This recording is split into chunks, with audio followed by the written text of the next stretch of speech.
Nithyananda Paramashivoham.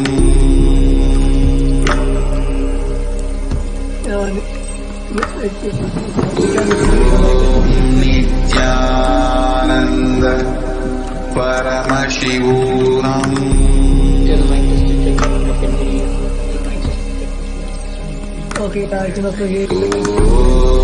Nithyananda Paramashivoham. Nithyananda Paramashivoham. Nithyananda Paramashivoham.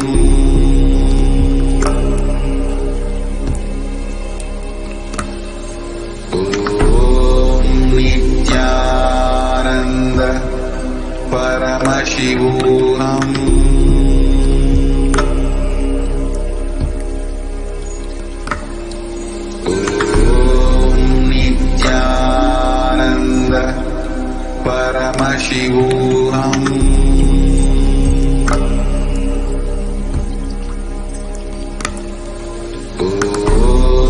Nithyananda Paramashivoham.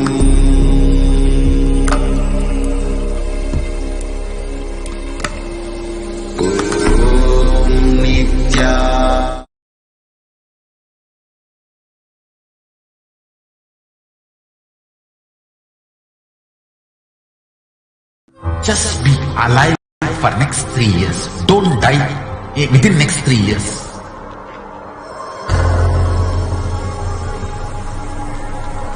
Just don't die within next 3 years. Be alive. Somehow be alive. I'm working sincerely.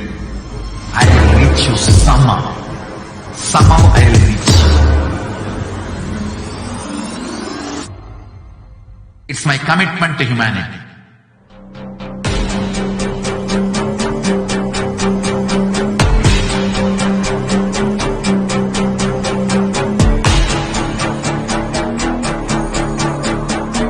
Just don't die within next 3 years. I will reach you wherever you are, whichever corner of the world you may be. I will reach you with enlightenment. You manifesting the space, state, powers, being, Paramashivoham. It is possible, and it is possible for you.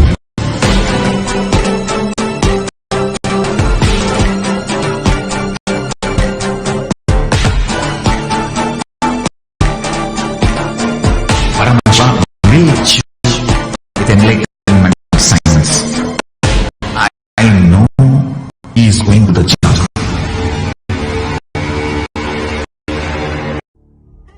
Mean by the word KAILASA? Listen intensely. Enlightenment ecosystem, literally enlightenment itself, in your own home, wherever you are. If you cannot come to KAILASA, it's okay. KAILASA can come to you. KAILASA coming to you is KAILASA.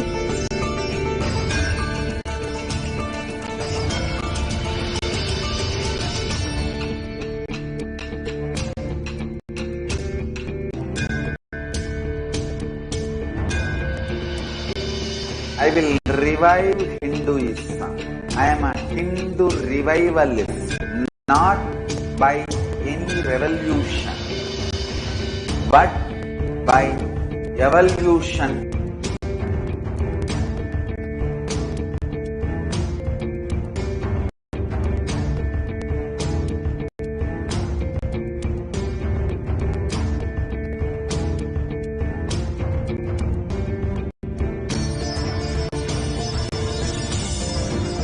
And setting model community.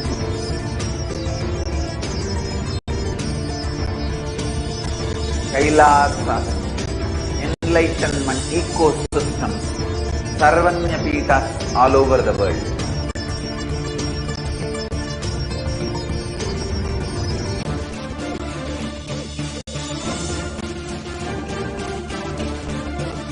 All powerful cognition, knowledge, only when you live, power manifestation and possibilities manifestation happens.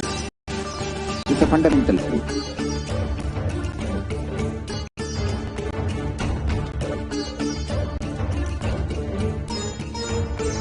Hinduism cannot live exclusively as one sampradaya. No. All sampradayas of Hinduism is an ecosystem.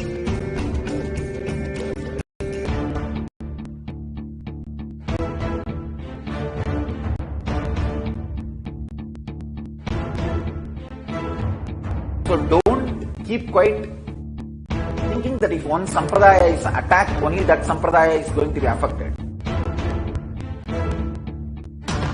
All of us are ecosystems.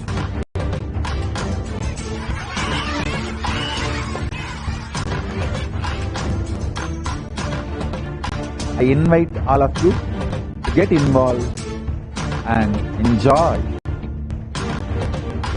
Hinduism by the principle of Dharmo Rakshati Rakshikaha. When you protect Dharma, Dharma protects you. We will make the whole planet flourish spiritually. The spiritual prosperity will happen the whole planet. All have to coexist together.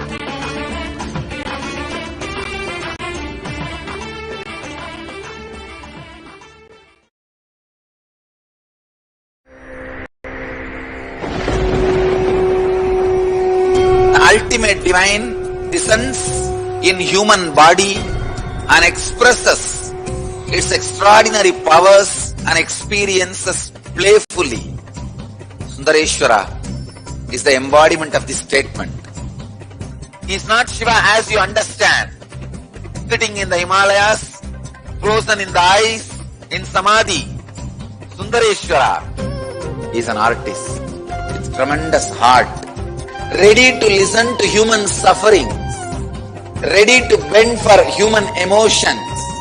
The one and only thing you need to obtain His grace is simple feeling connection. That's all. He bends for anybody, to any level. Even the word compassion is too small.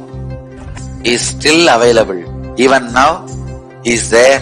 He assumes human body and relates with you, answers you, responds to you, raises you.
I don't know, I was lost. And then he was done speaking, and just tears just started pouring out of my face. I'm just like, ugh, I don't know what just happened. It was just like, unbelievable. Just unbelievable. I was just, I'm shaking now just remembering it. I don't know what shifts inside you. It's just, I literally felt the strong initiation happening at that time when Swamiji blessed. I don't know, it just puts you in some different world altogether, and suddenly everything seems possible. Everything seems, like that impossibilities in that 1 second, fraction of a second, that impossibility drops from you. and you just, everything seems possible, that you get into that space of possibility. And I think, that is the greatest, dropping the impossibilities is really, and something changes in you, something shifts in you. You can physically feel the change. And the energy that is generated is really, it's phenomenal.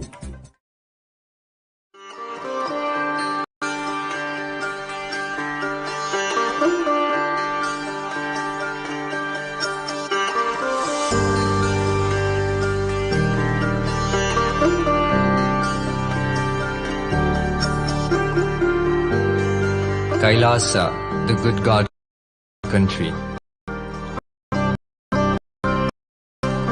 Hinduism has something great to offer. Hindu God, Paramashiva, good. We love not just because he gives us what we want, but because he is good, and he has so much to offer to the world that makes the best in. Hindu God is life positive, all-inclusive, good, spiritual, social, political, and moral principled.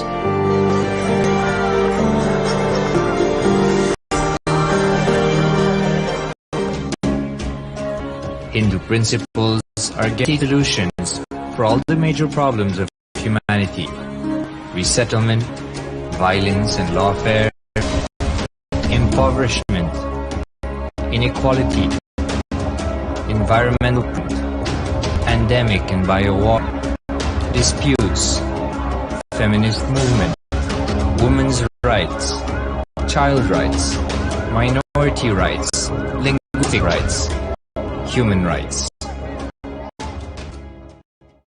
Because Hinduism has the best to offer to the world, Kailasa, standing tall since 1994 for the grand narrative of Hinduism, is the good God's country. Founder of KAILASA, Paramashiva, and his 1008th incarnation, the Supreme Pontiff of Hinduism, Jagadguru Mahasanidhanam, His Divine Holiness Bhagwan Nithyananda Paramashivam, is the reviver of KAILASA, the enlightened civilization, the greatest donation.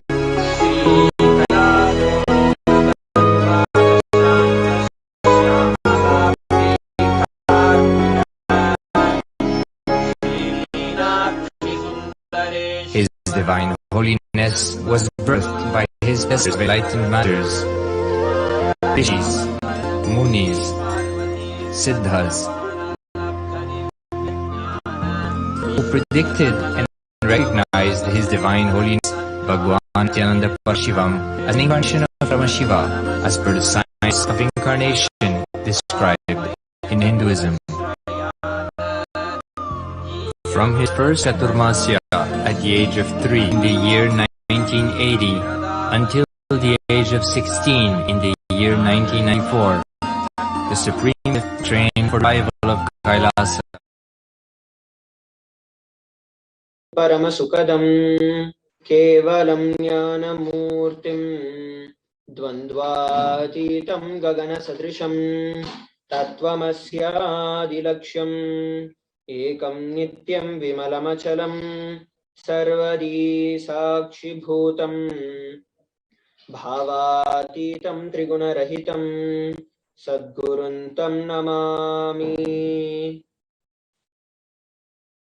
Nithyanam, everybody. We welcome all the viewers who are sitting with us live from all across the globe on Nithyananda TV, Facebook Live, YouTube Live, and the two-way video conferencing for yet another powerful and initiating Akashic readings by Devi Parashakti. We will now be entering into today's segment of Devi Parashakti Akashic readings.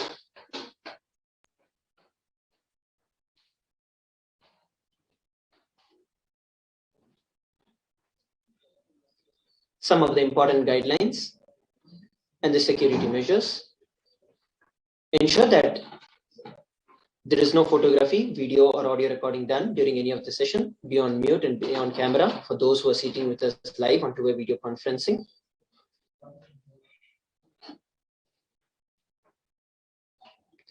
A few important cautions.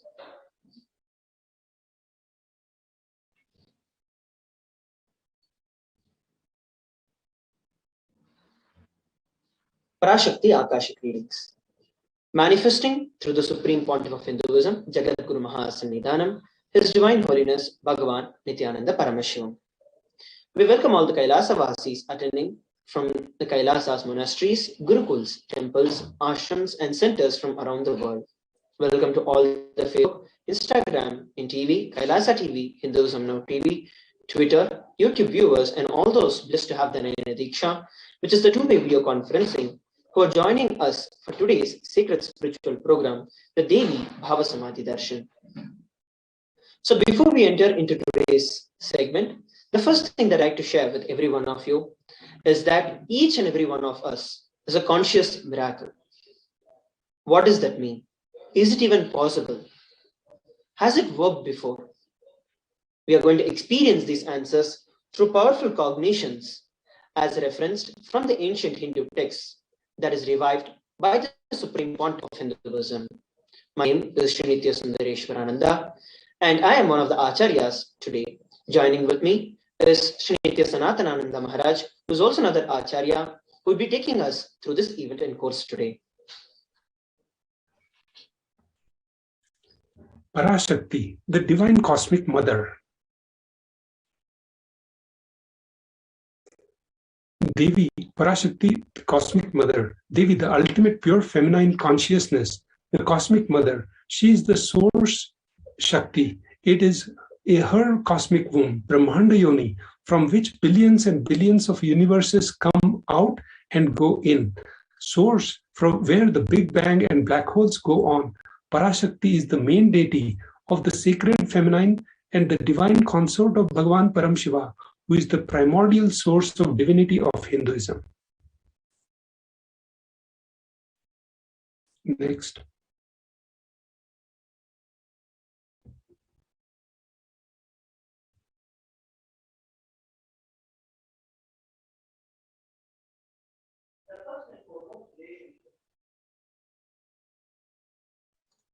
The first and foremost relationship that each and every one of us have in our life is mother.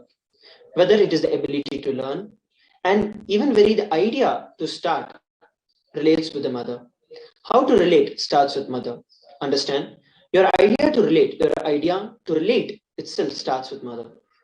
Mother is someone who is very, very important in our life. In our Vedic tradition, our rishis were aware, and your ability to connect with the mother should be directed to the cosmos. When you look at the entire cosmos as your mother, it should awaken, it should inspire your higher consciousness. It should inspire your higher consciousness to express through you. It should awaken your higher consciousness. Connecting with life as mother is the most sweetest, most beautiful, and most easiest form to ever connect with.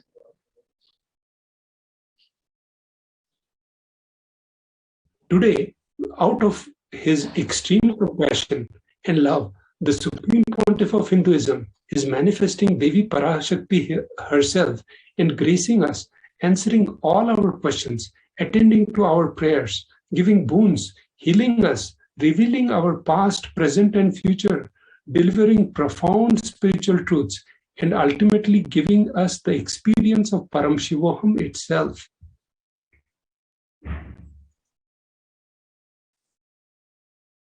Let us now understand what Bhava Samadhi Darshan is. What exactly is Samadhi? Samadhi can be split into two, Sama and Adi. Sama means oneness and Adi means source in Sanskrit. So Samadhi itself means one with the source. Same way, Bhava means attitude or aspect.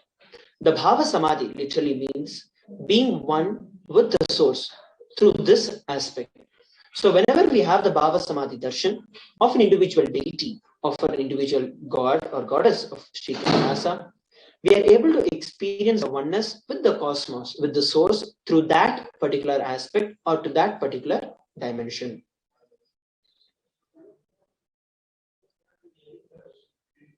Darshan, face to face with the cosmos.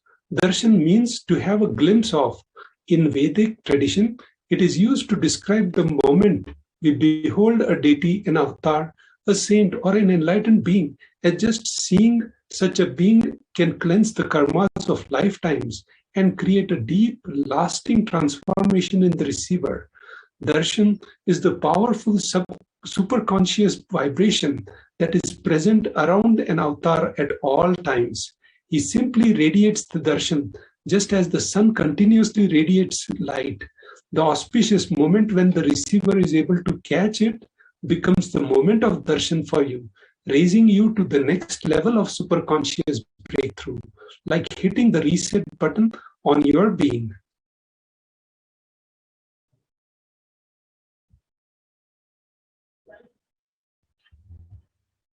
The science of Bhava Samadhi Darshan.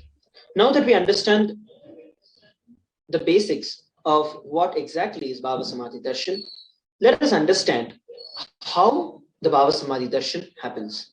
The first and foremost cognition that we have is that the divine cosmic beings are real.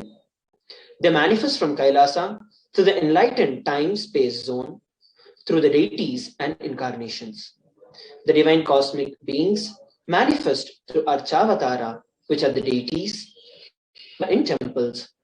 The second way through which the divine cosmic energy manifests is through the Bhava Samadhi Darshans in the Nijavataras, who are the incarnations of Paramashiva and Parashakti themselves. So these three are one of the most and the basic cognitions that we need to have in our life. The first is that divine cosmic beings are real. The second is that they manifest from Kailasa. And the third is that they manifest through the Archavataras and the Nijavataras.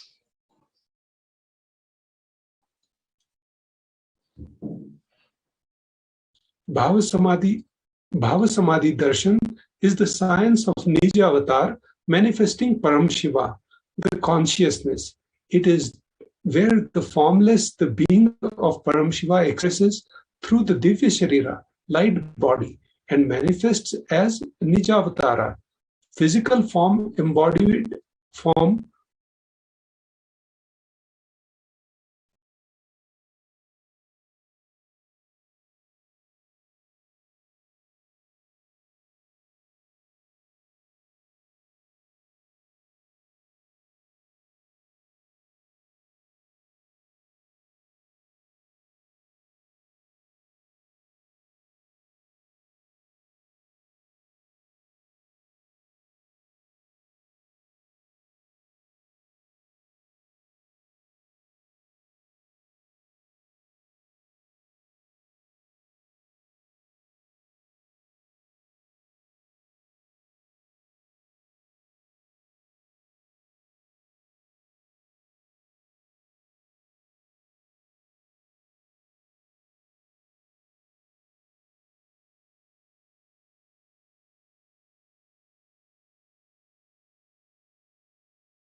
I welcome you all with my love and respect.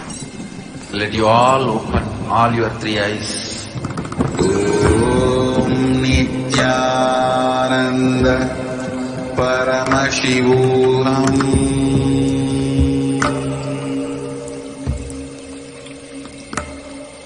Om Nithyananda Paramashivoham.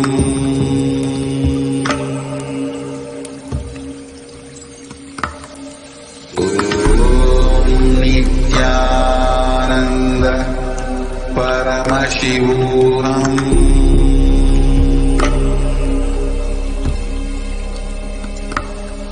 Om Nithyananda Paramashivoham.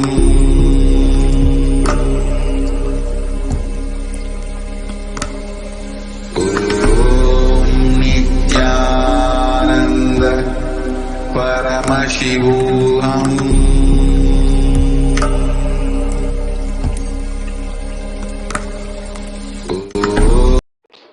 Nithyanam everybody, sorry for the technical glitch.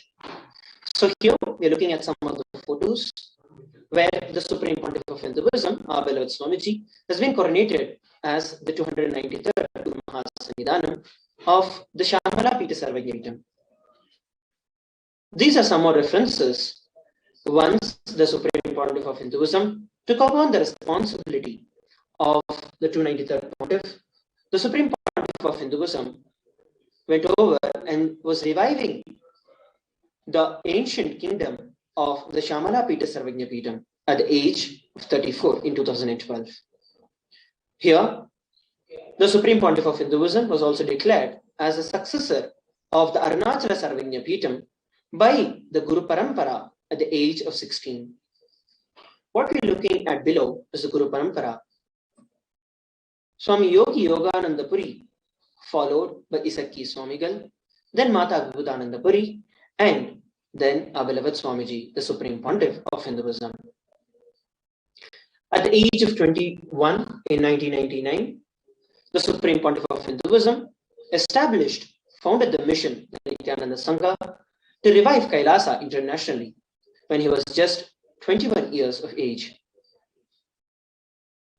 The Adi Kailasa Sarvajnapitam began and founded at the age of 24 on 4th November 2002.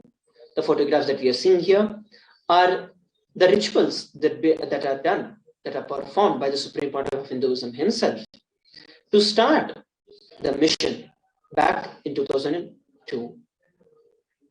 Here, we're looking at the photos where the Supreme Pontiff of Hinduism, our beloved Swamiji, was declared as the successor of the Bhagyanagara, the Sri Sarvajnapitam at the age of 26 on 1st of January 2004. This is another kingdom, another Sarvajnapitam. At the age of 26, the Supreme Pontiff of Hinduism was declared as the incumbent emperor of the Suryavamsa Surangi Samrajyam of the Suryavamsa lineage on 31st December 2004. This is the kingdom that starts from Paramashiva, followed by the sun, the Surya Deva. Here, we're looking at the Supreme Pontiff of Hinduism being the reviver of the Adi Pallava Sarvajnapitam at the age of 29 in 2007, where the Supreme Pontiff of Hinduism revived yet another kingdom called the Adi Pallava Sarvajnapitam. The Supreme Pontiff of Hinduism was coronated as a successor of the Kashi Sarvajnapitam at the age of 30 in 2008. Here are some of the photos that we're looking at back from then. The Supreme Pontiff of Hinduism was officially coronated as the Mahamandaleshwar, which is the supreme spiritual head of Mahanirvani Akhada, which is the largest epics monastic order. And the Supreme Pontiff of Hinduism is also the youngest Mahamandaleshwar at the age of 35. The Supreme Pontiff of Hinduism was coronated as the Guru Mahasannidhanam of the Tanjavur Adinam at the age of 36 in 2014. Here are some of the references of the same. The Supreme Pontiff of Hinduism was also coronated as the Guru Mahasannidhanam of the Tiruvarur Adinam at the age of 36 in 2014.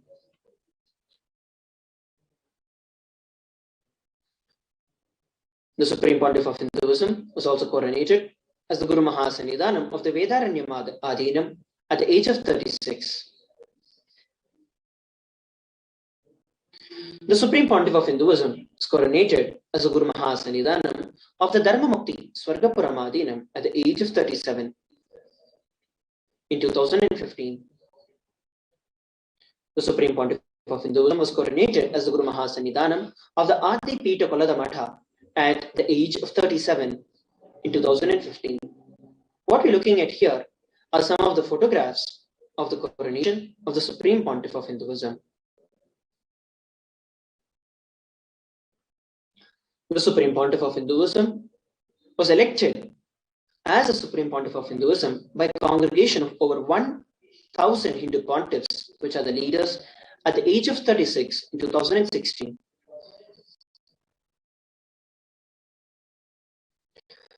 The Supreme Pontiff of Hinduism is also revered as the most prolific and the most viewed guru in the digital world, read and watched by 1 billion plus followers in Hinduism. Here, we are looking at some of the statistics of the world's greatest digital Hindu nation, which has over 1 billion views. With over 1,120 Facebook pages, over 50 websites, 102 Instagram channels, 70 initiatives, 458 YouTube channels, 128 Twitter channels, and so on. And in total, over 1 billion lives enriched and billions of lives enriched. The 26 years of relentless humanitarian services and initiatives, including free vegetarian food bank, medical services, natural disaster relief, women empowerment initiatives, conflict resolution, and peace initiatives, sustainable Hindu practices through various international agencies and bodies. Here are the photographs that show that right from the young age, the Supreme Pontiff of Hinduism has been relentlessly offering various humanitarian services for the humanity. Here are some of the global initiatives. I'd like to request Shri Sanatanananda Maharaj take us through the global initiatives by the Supreme Pontiff of Hinduism. Thanks, Sundareshwar Maharaj.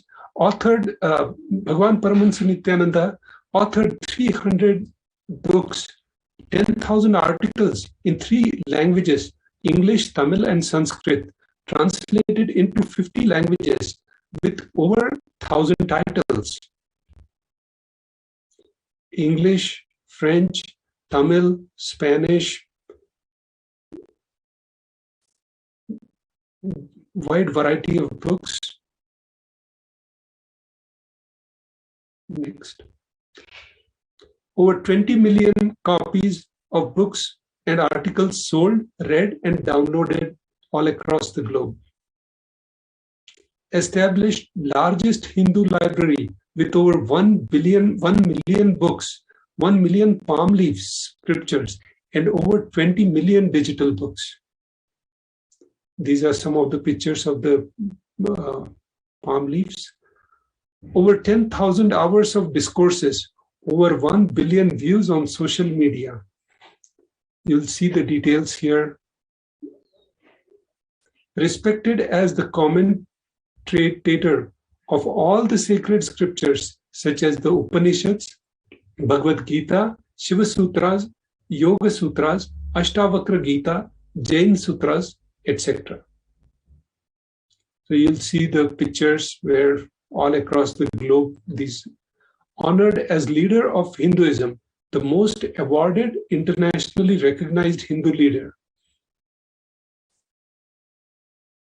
This was from California Legislature Assembly and Office of the Mayor.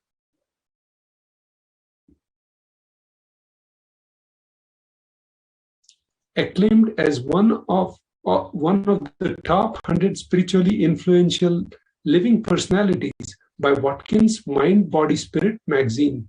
Mind, Body, Spirit magazine, you can see in the top 100 lists.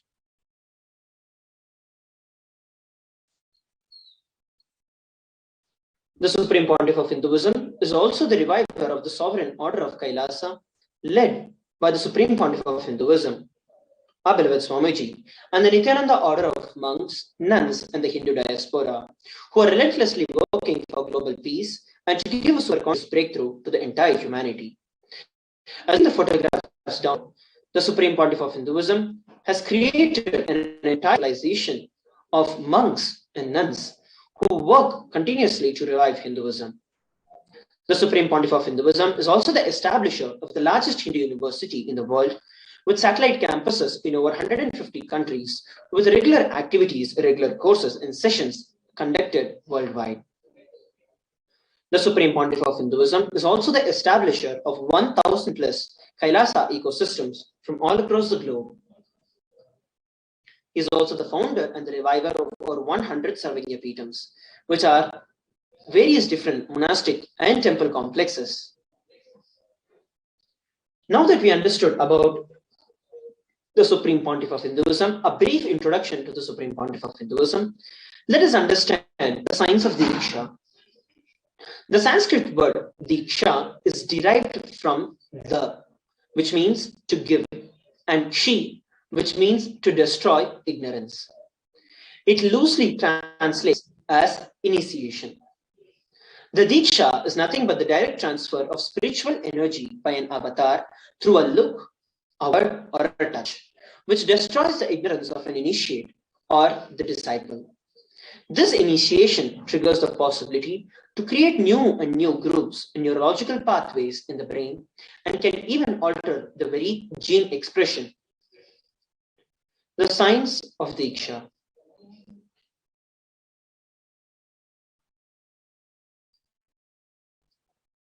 A look, a word, a touch. Power of initiation. Diksha is the direct transfer of spiritual energy by an enlightened being through look, word, or touch. The traditional Vedic book Navaratneshwara states, Sarvasamapi dikshanam muktihi phalamakhanditam avirodhat bhavantyeva prasangyastu bhuktayaha. The main benefit of all initiations is moksha, enlightenment. As a side effect, health, wealth, leadership and well-being happen. And in Rudrayamala Tantra, Shiva says, Devi diksha vihinasya na siddhihi na cha sadgatihi tasmat sarva prayatnena guruna dikshito bhavet. The one who is not initiated does not attain liberation nor a better future. So by all efforts, one should get initiated by Guru. What is the science of initiation? Neuroscience has proved that the process of initiation floods the brain with energy. This is the superconscious energy of Kundalini, our own highest inner potential energy. As the Kundalini flows from the thalamus to the cortex, it sets up a powerful energy loop within the brain, which awakens the latent non-mechanical parts which we have never used before. With increasing levels of coherence, the whole brain comes alive, turning into a superconductor of conscious energies that heal, empower, transform our lives, bliss and fulfillment. Initiation creates high awareness, visualization, creativity. It also slows the aging process and improves the immune system. Kundalini awakening, healing experience, levitation, teleportation, materialization. Experience the power of initiation through a range of exclusive programs conducted at the ashram. Nithyananda Dhyanapitham, Nithyananda Nagar, Birdi, Bengaluru. Contact 97. Yes, so we now watch a beautiful introductory video on the science of Diksha. We are now going to be entering into what happens when we receive the Diksha. Some of the benefits that we had seen in the introduction video about the Kundalini Shakti being awakened and the healing experience being manifested. What we are now going to witness is one of the expressions of Diksha, where when the Kundalini Shakti is awakened, you are able to manifest various powers of Paramashiva. I request all the viewers to stay tuned to enter into the next segment, which is the demonstration of these extraordinary powers. Thank you.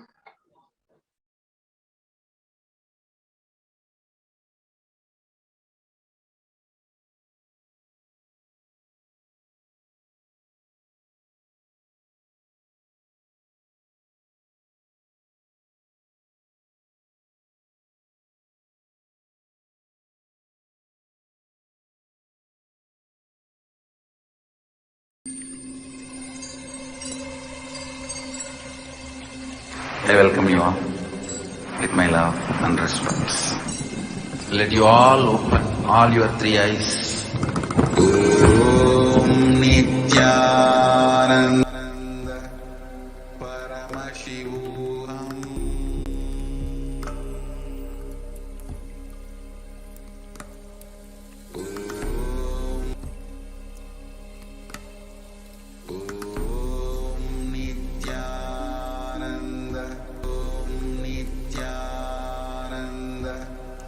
Paramashivoham Nithyananda Paramashananda Paramashivoham Paramashivoham.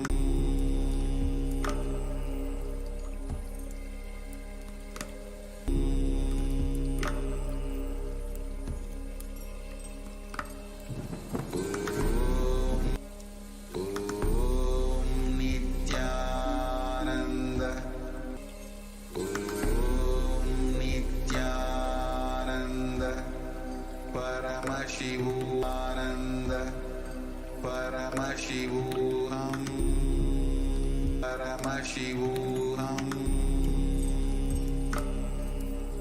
Paramashivoham.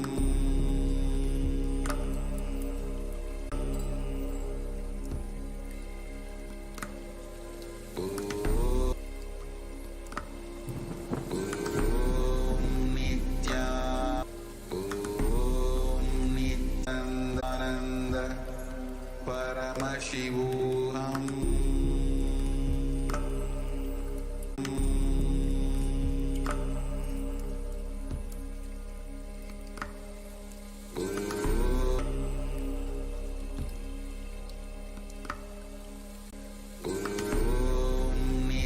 Nithyananda Nithyananda Paramashivoham.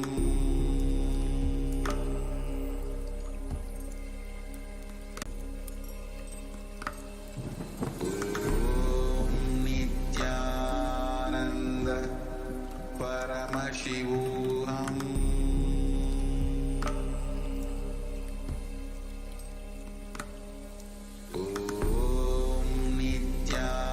Nithyananda Paramashivoham.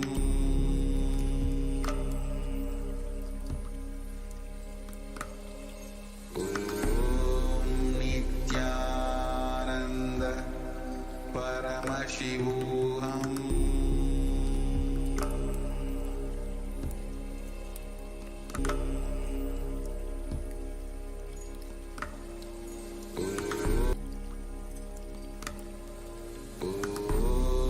Nithyananda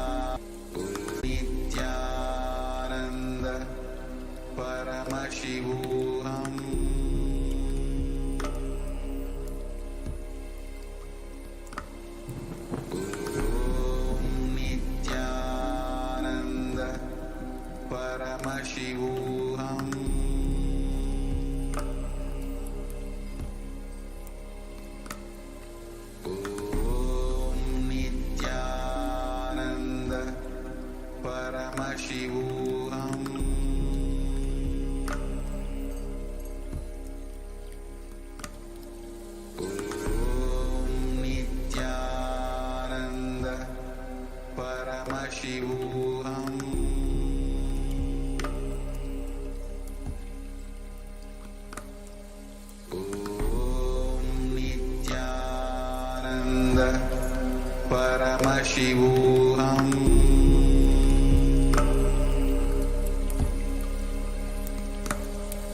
Om Nithyananda Paramashivoham.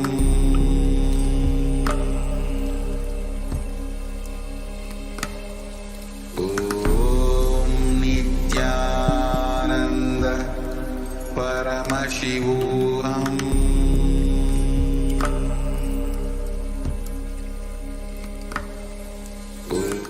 Nithyanandam Paramasugadam Kevalam Jnanamurtim Dvandvatitam Gahana Sadrusham Tattvamasyaadilaksham Ekam Nityam Vimalamachalam Sarvadi Sakshibhutam Bhavatitam Trigunarahitam Sadgurum Tam Namami.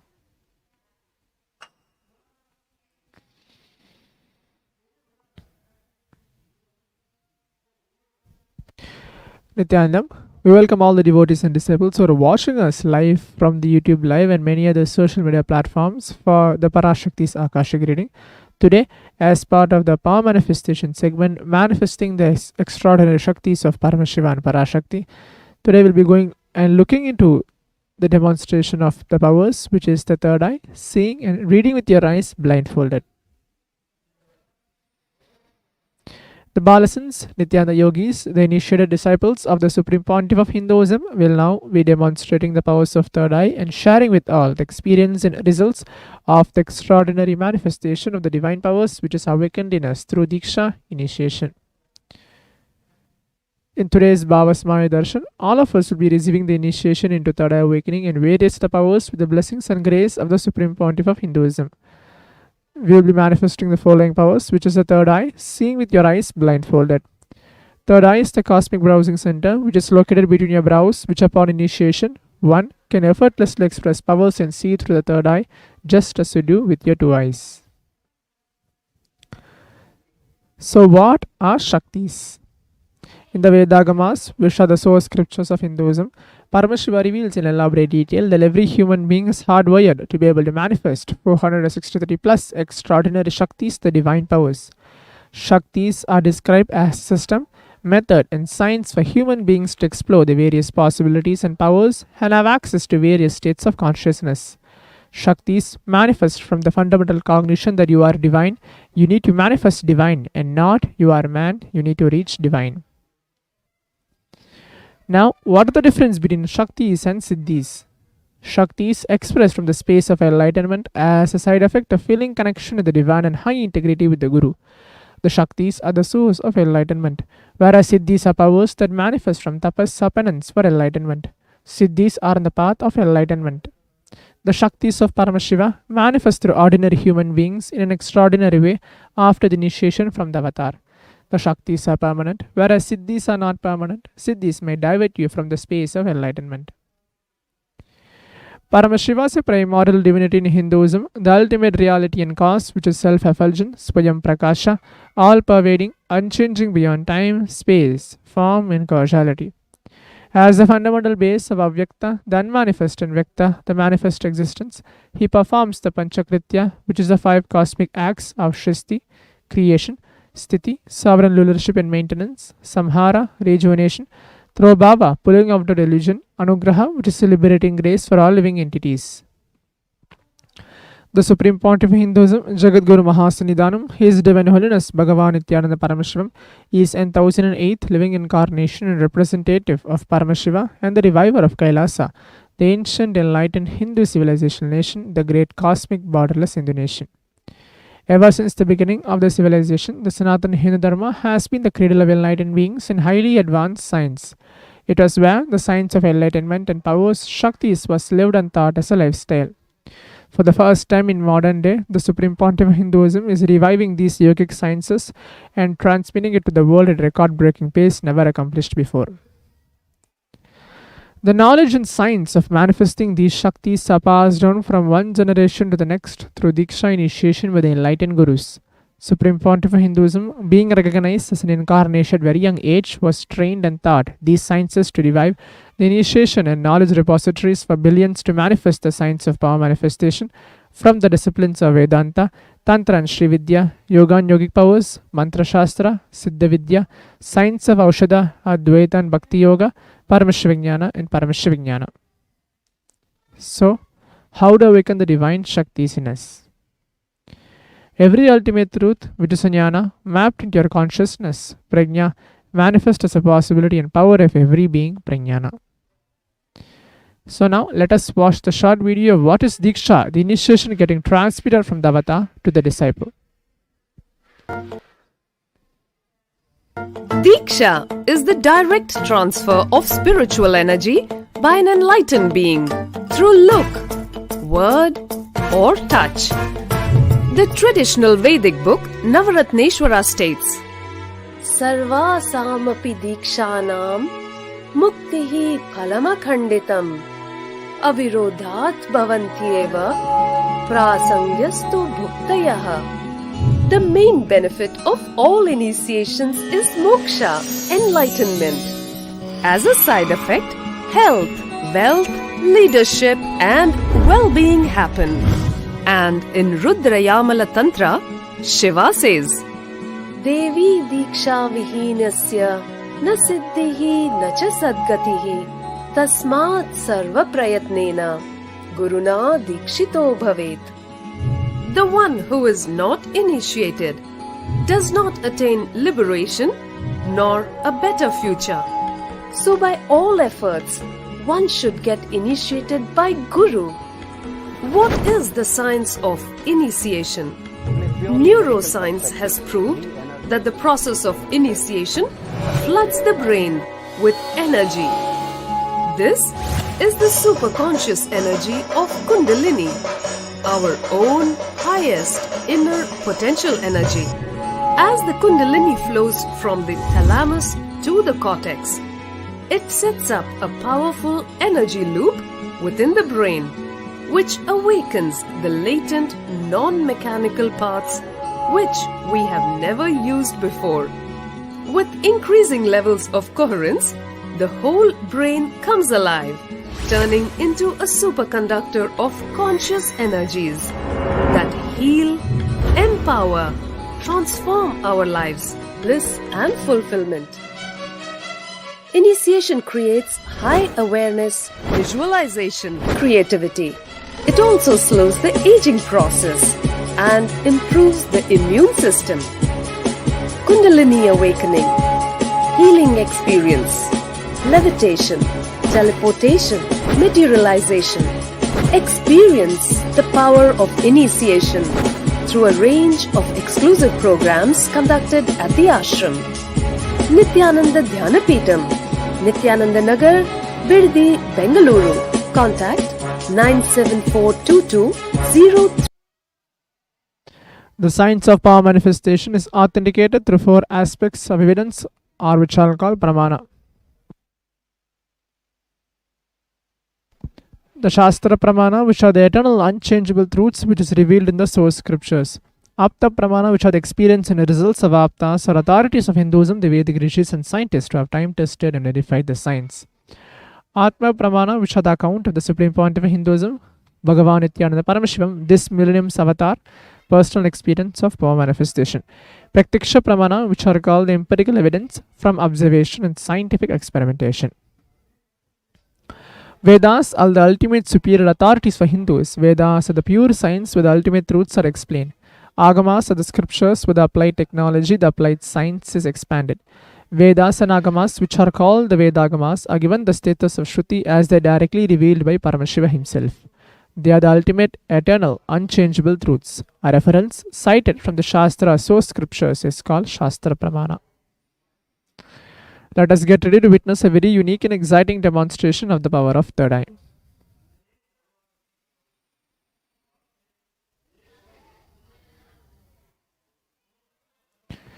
We have the scriptural reference to manifest the power of third eye, which is going to be recited now.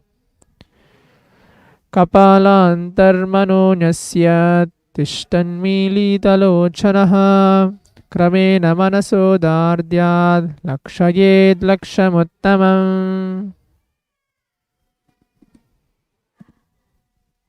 The translation goes, By fixing the mind on the inner space within the crown center and sitting stably without any movement, having the eyes closed in succession, by the stability of the mind and inner space, through the power of the third eye, one directly sees the ultimate goal, Lakshyam, by having vision beyond the sight that reveals any object and place, attaining the space of oneness with the source, Paramashiva. Apta Pramana in the Hindu Purana, Bhagavad Gita, Bhagavan Krishna initiates Arjuna into the power of third eye to behold Krishna's Vishwarupa Darshan, the vision of his cosmic form. In the 11th chapter of Bhagavad Gita, which contains a description of Bhagavan Krishna's cosmic form, is completely narrated by Arjuna as he sees Bhagavan Krishna through his third eye.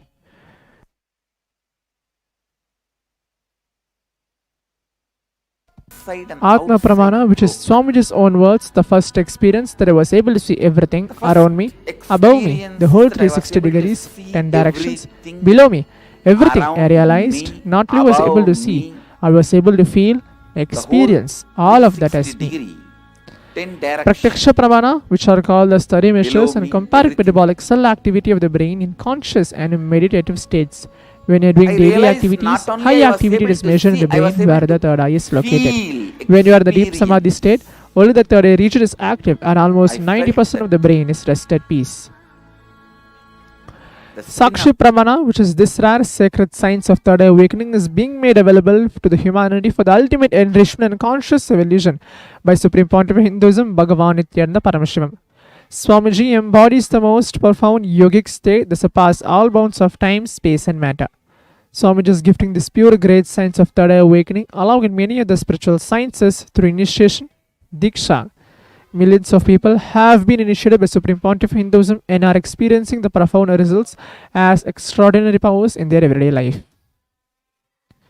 Let us now witness the live Sakshi Pramana, which is a demonstration of the power of third eye with the Balasans and Nithyananda Yogis.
Now we'll be entering into the live Sakshi Pramana, which is a demonstration of the power of third eye. Before entering, very beautifully what Swamiji wants to tell about the secrets of the third eye, which is now going to be getting projected.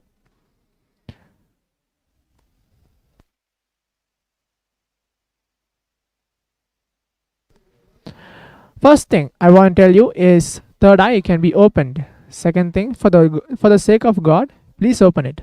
Third thing, do not believe stupid fellows who says it cannot or should not be opened. The fourth, it is necessary, it is possible, the science is available, I have experienced it. I have already shared with the set of disciples and established the authenticity of the science. I can give you. What Swamiji is teaching is not Siddhi, it is Shakti. Siddhi is different, Shakti is different. Third eye is a gift. I give it to my disciples for the love they show it to me. The third eye is a natural superpower available to every human being, just like the two eyes. You have a third possibility with which you can perceive not only the whole world, but the whole cosmos. It is called your third eye. It is located between your eyebrows and nose. it is known as an intra-organ. Your heart and lungs are internal organs, whereas your third eye is an intra-organ. It can be used not only to see, but to hear, touch, feel, work as well. Awakening the third eye is not a mystical process alone. Its effects can be directly experienced in a very physical plane. It has clear defined powers that can help you explore not just the mystical path and spiritual experience, but make so many extraordinary things happen in your day-to-day life.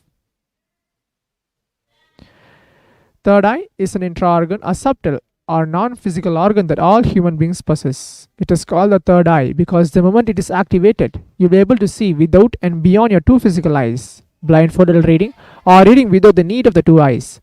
It is visible side effect of initiation into third eye awakening. Third eye, called the Agnya Chakra or command center, is the most powerful energy center located between the eyebrows. Agnya means command and Chakra means wheel or disc. Agnya Chakra is known as the Chakra Raja, the king of all chakras, because all the different energy centers in your body are ruled by this chakra. In Sanskrit, the word Agnya has two meanings. First, third eye and will. This is because the third eye is the seat of the will. When your third eye is activated, your Aham, which is your individual will, becomes Paramashiva, the cosmic will. Now, as we all received the initiation into third eye awakening and we're going to witness the life Sakshi Pramana, let us all connect ourselves in the space of oneness with Swamiji by chanting the Mahavakya, Om Nithyananda Paramashivoham. For a few moments, remembering Swamiji in our third eye and in our inner space by watching the oneness capsule, which is going to get played shortly.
वक्राय महेश्वराय अघोरहृदयाय रुद्रेश्वराय वामेश्वराय स्थितिकारणाय सत्यस्वरूपाय सृजनेश्वराय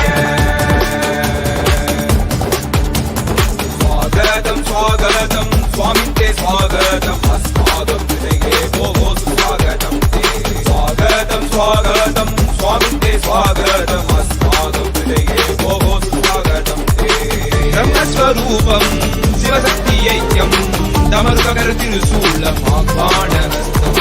काषाय वस्त्रं राजसन्यासं वन्देहं परमहंस नित्यानन्द सद्गुरुं கொண்டு கங்கை முடி கொண்டு நந்தனம் புரியும் ஈசனே கோவிலை கொண்டு பூசி முடித்து நகையேந்தும் காலனே புடி ஜெகத்குரு விடிகாண்ட புரிகின்ற மதுரை மாநகரின் ராசனே உள்ளங்களை கலைந்து இன்பங்களை அளிக்கும் சுந்தர வடமணினே சத்குரு திங்கள் நித்தம் உரைகின்ற செவ்வி கொண்ட செல்வனே சொக்கனே எந்த சோமனே ஐயா சோதி வடிவான ரூபனே அடிமுடி காணா அண்ணா மலையே அகிலம் போற்றிடுமைகளே நாகாவரணே நாள் போற்றிட நாடிடும் ஆழ காலமுண்டு ஆழம் பாடுதனில் ஆனந்த நடமிட்டு மாறி செய்வனே கங்கையிடம் கொண்டு கங்கை முடி கொண்டு நந்தனம் புரியும் ஈசனே சுடலை கொடி பூசி முடுகை அடையேதும் காலனே புலி தோலனே மீனின் விடிகால் உள்ள முறைகின்ற மதுரை மாநகரின் ராசனே இன்னல்களை கலைந்து இன்பங்களை அளிக்கும் சுந்தர விடமணி நேசனே.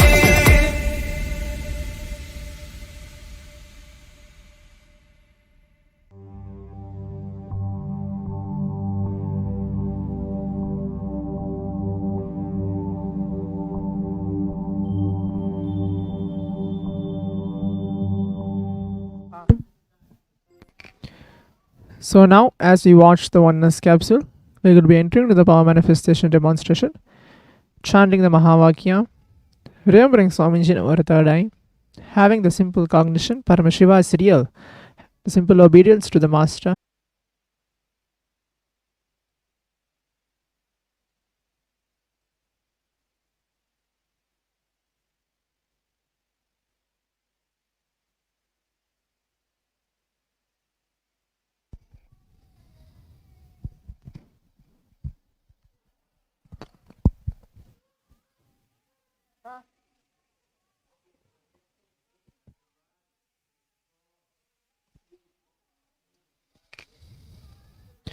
From today onwards, start relating with someone for no reason.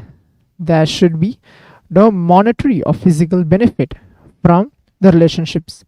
If you experience causeless love once, after that, if the money is shared with the body,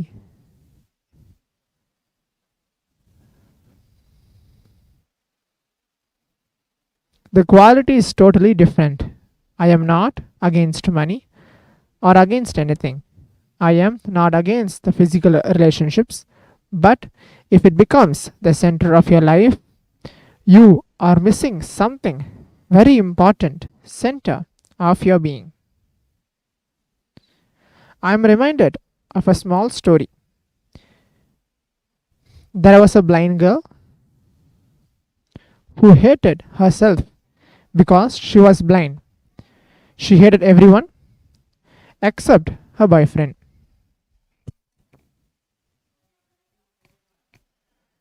You should not have any benefit from the relationships, only then you will understand the word love.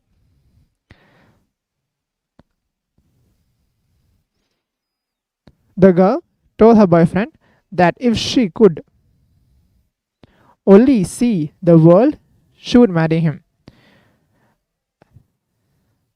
A few days later, her doctor told her that someone donated a pair of eyes to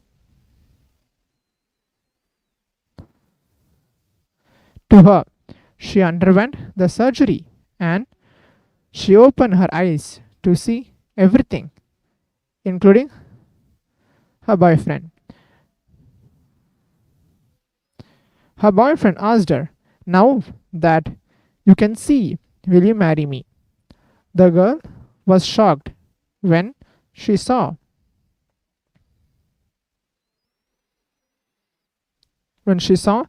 that her boyfriend was blind. She said, "I am sorry, but I can't marry you because you are blind." Her boyfriend walked away sadly. He told her just one thing: "Just take care of my eyes, dear." Divine love that permeates the entire universe, Ras Leela, is misinterpreted by many people as Krishna having a physical relationships with the cowherd woman. Understand, Krishna is a super conscious being and Ras Leela happened, whom Krishna was around 8 years old. It is in no way related to any physical relationships. It was a pure and causeless spiritual happening.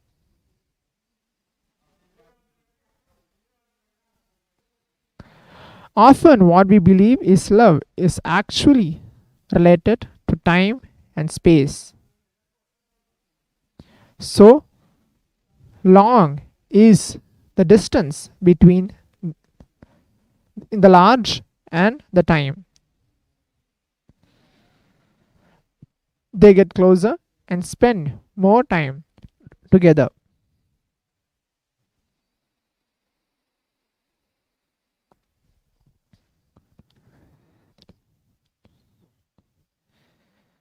That is why they say familiarity breeds.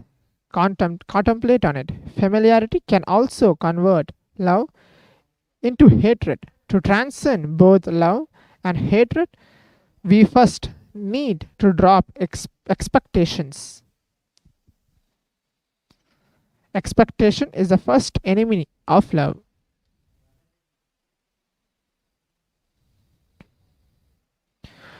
Radha, Krishna, beloved, was attached to Krishna, but she never really experienced pure joy. She had constant mood swings with possessiveness and jealousy. During Ras Leela, Krishna, as a superconsciousness being, gave her the experience of seeing him simultaneously with every single cowherd. Every single cowherd girl present there. He wanted to show her that he is in every physical form, not just in his own form. Such is the manifestation of the divine loving beings.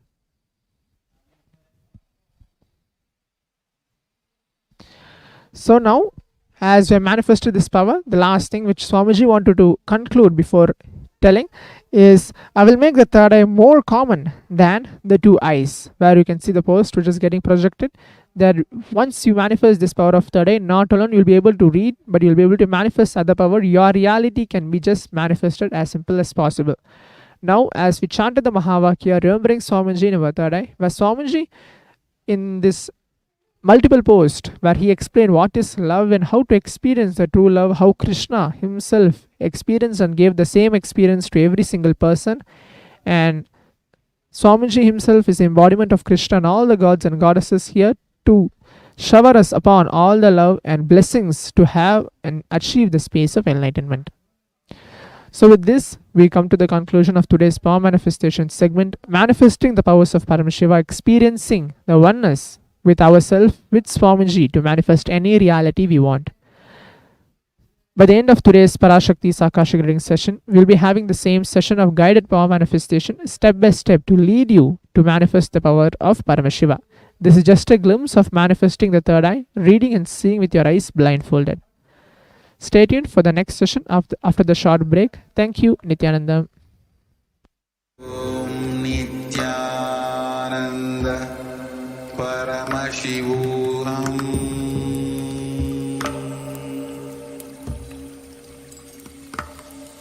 Om Nithyananda Paramashivoham.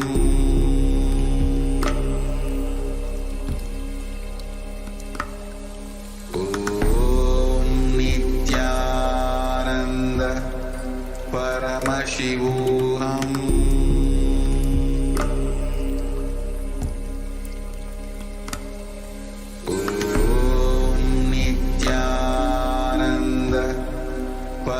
Paramashivoham.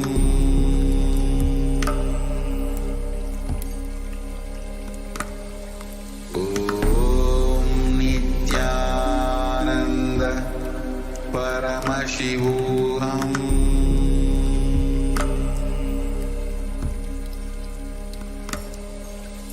Om Nithyananda Paramashivoham.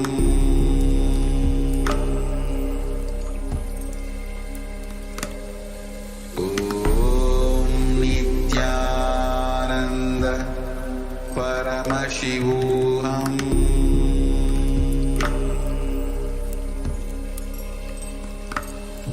Om Nithyananda Paramashivoham.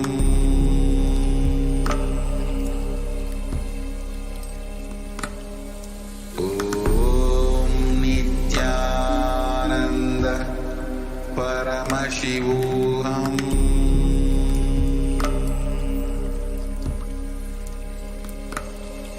Om Nithyananda Paramashivoham. Paramashivoham. Paramashivoham.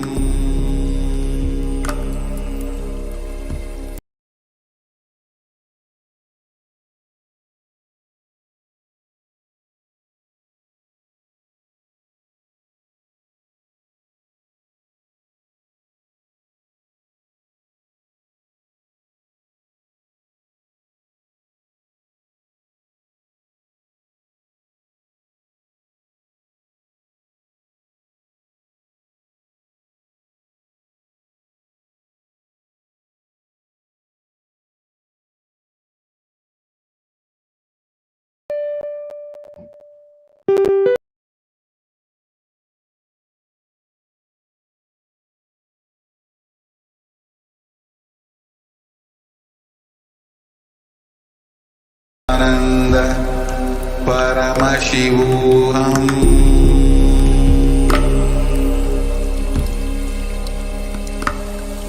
Om Nithyananda Paramashivoham.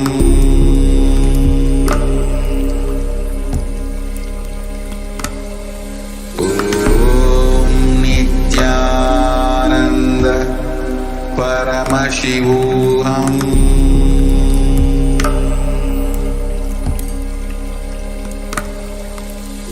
Om Nithyananda Paramashivoham.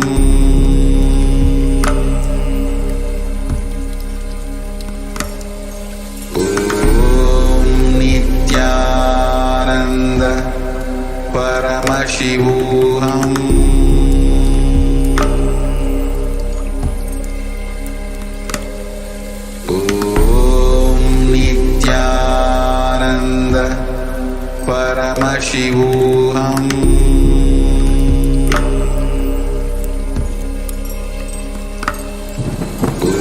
Om Nithyananda Paramashivoham.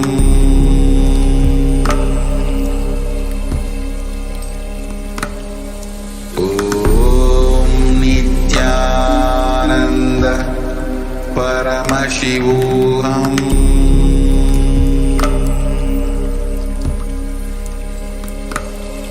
Om Nithyananda Paramashivoham.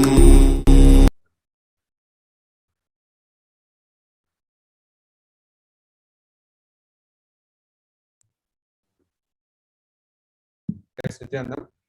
After that wonderful power manifestation session, let us now enter into today's next segment, which is learning about the divine feminine consciousness. What is the divine feminine consciousness? Let's enter into this segment.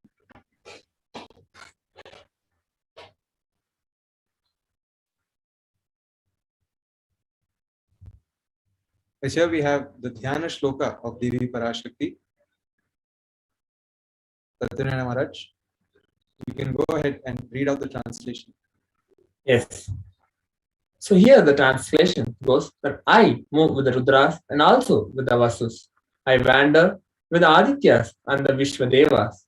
I hold aloft both Mitra and Varuna, and also Indra and Agni and the twin Ashwins.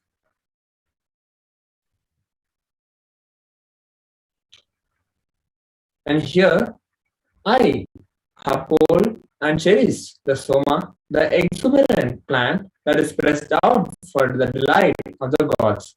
I am the supporter of the divine sculptor and craftsman, Swastra and of Bhaga and Pushan too.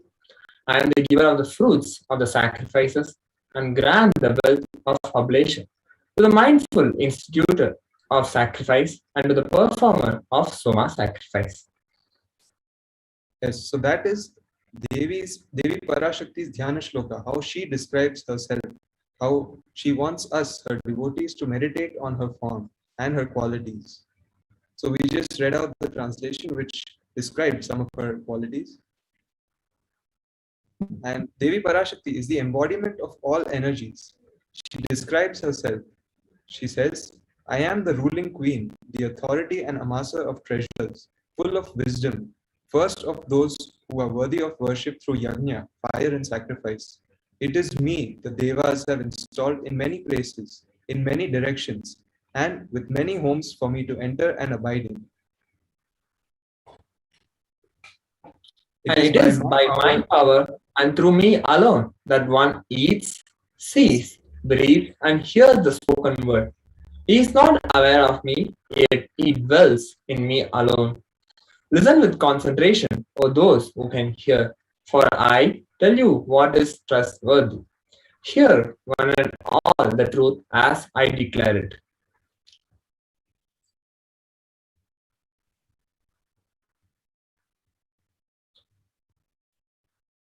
Devi Parashakti, Devi, the ultimate pure feminine consciousness. Parashakti is the cosmic mother. It is her cosmic womb from which billions and billions of universes comes out and goes in. Source where the Big Bang and the black holes go on. Parashakti is the source Shakti, the source energy, the source power from which all of us have come, in which all of us are even now existing, in which all of us are going to merge.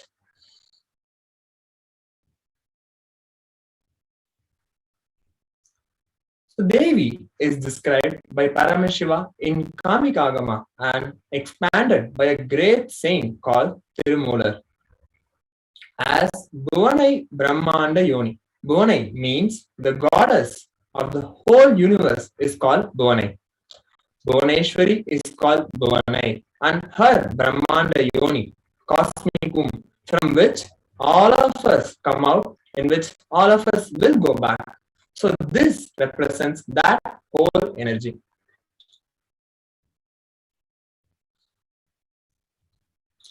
Devi, the ultimate pure feminine consciousness, and Parashakti is the cosmic mother. It is her cosmic womb from which billions and billions of universes comes out and goes in. She is the source where the Big Bang and the black holes go on. Parashakti is the source Shakti, the source energy, the source power from which all of us have come, in which all of us are even now, and in which all of us are going to merge. So all great things in life can start only with mother, only with mother. And it is energy of the Adi Shakti. The technical term in Agama, he calls it Brahmanda Yoni, means the cosmic womb, from which all of us are even now present.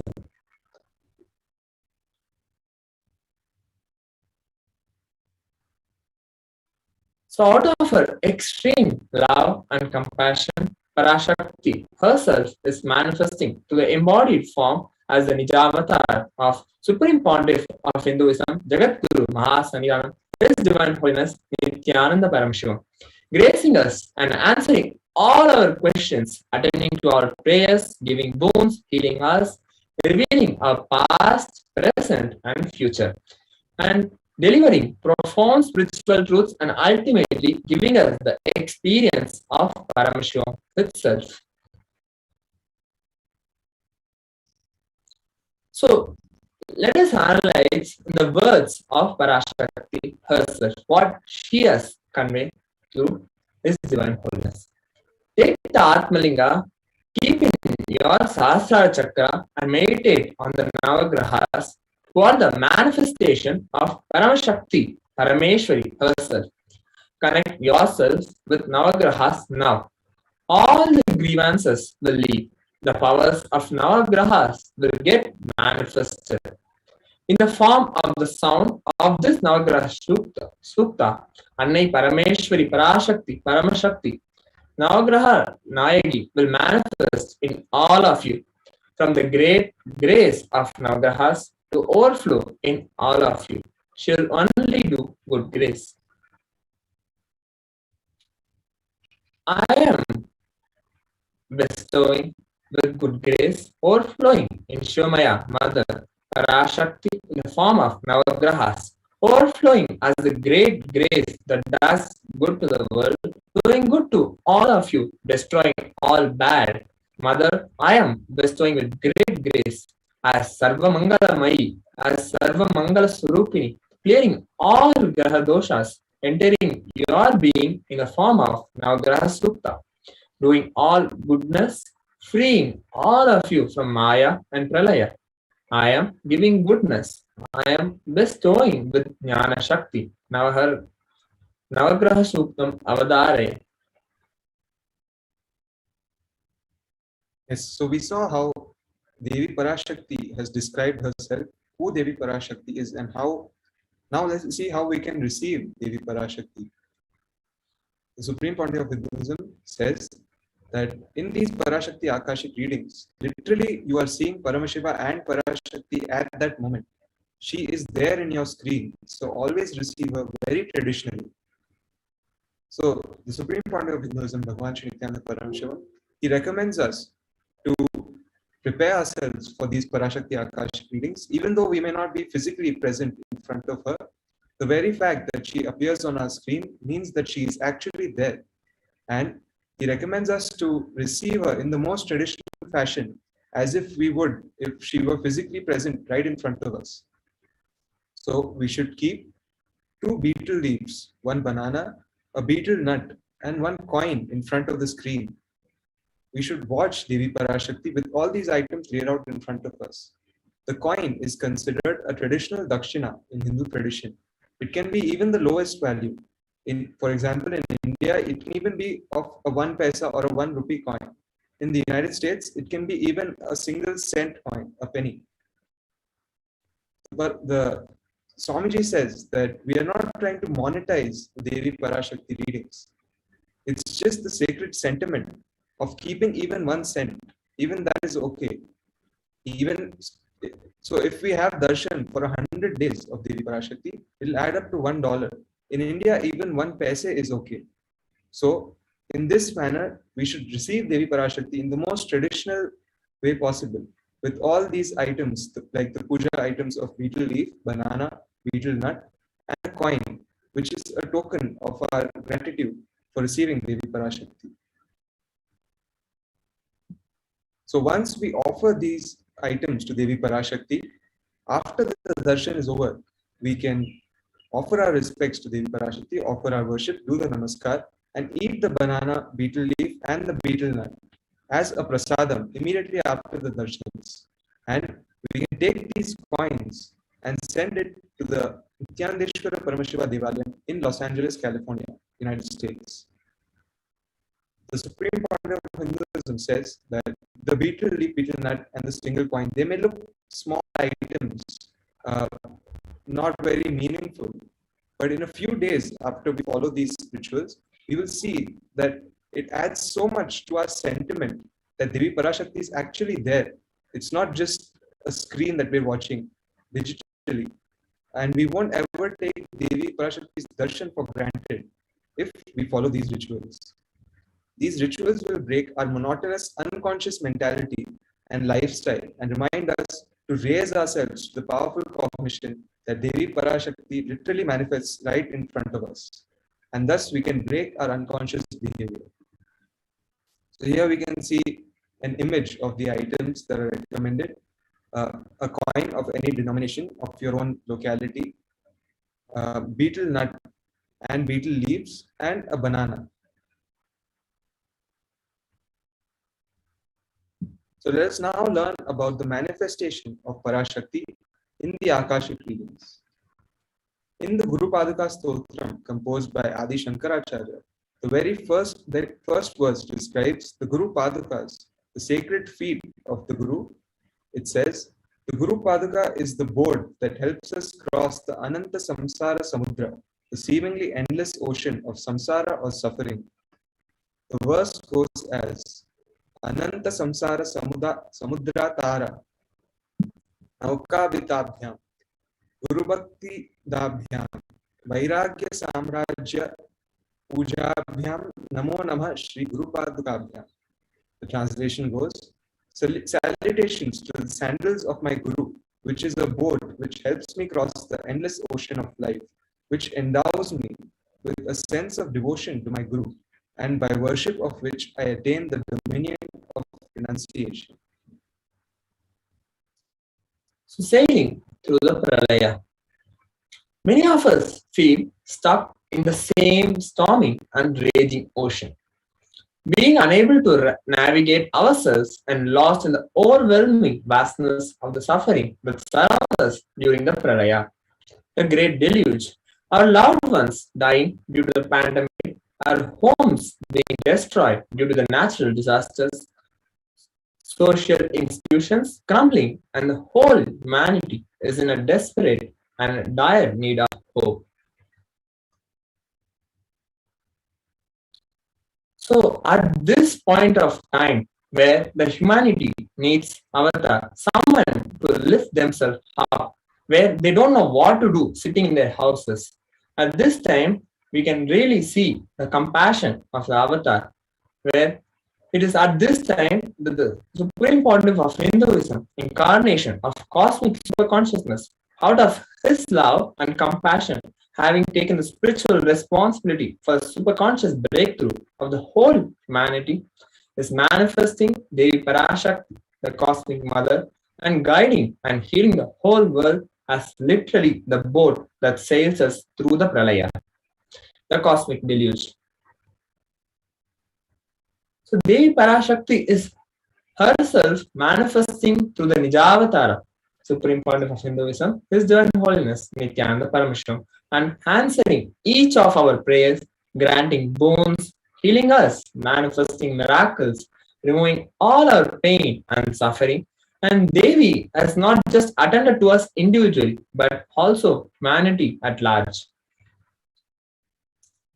Devi Parashakti has guided the whole humanity in the form of revelation of profound sacred secret of Sanatana Hindu Dharma and showing us the future regarding global issues, COVID pandemic, natural disasters such as fires, floods, etc.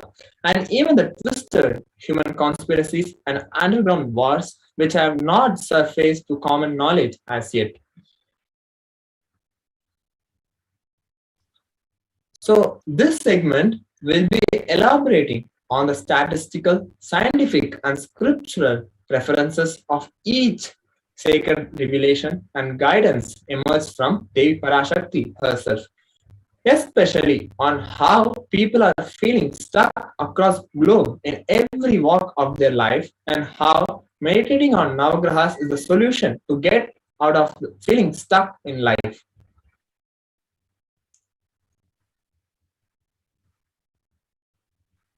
So Devi Parashakti, in one of the Akashic readings on the 23rd of August 2021, has revealed a solution for all the people who have been feeling stuck, staying at home for more than a year, feeling stuck in the pandemic, how they can deal with this feeling.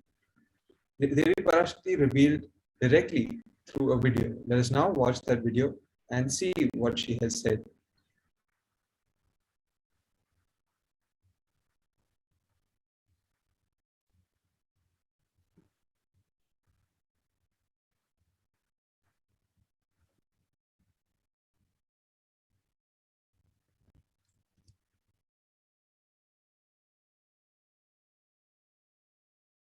Meditate on Navagrahas. They will remove your feelings stuck. Listen. Feeling stuck in the life is due to pralaya. everyone all over the world.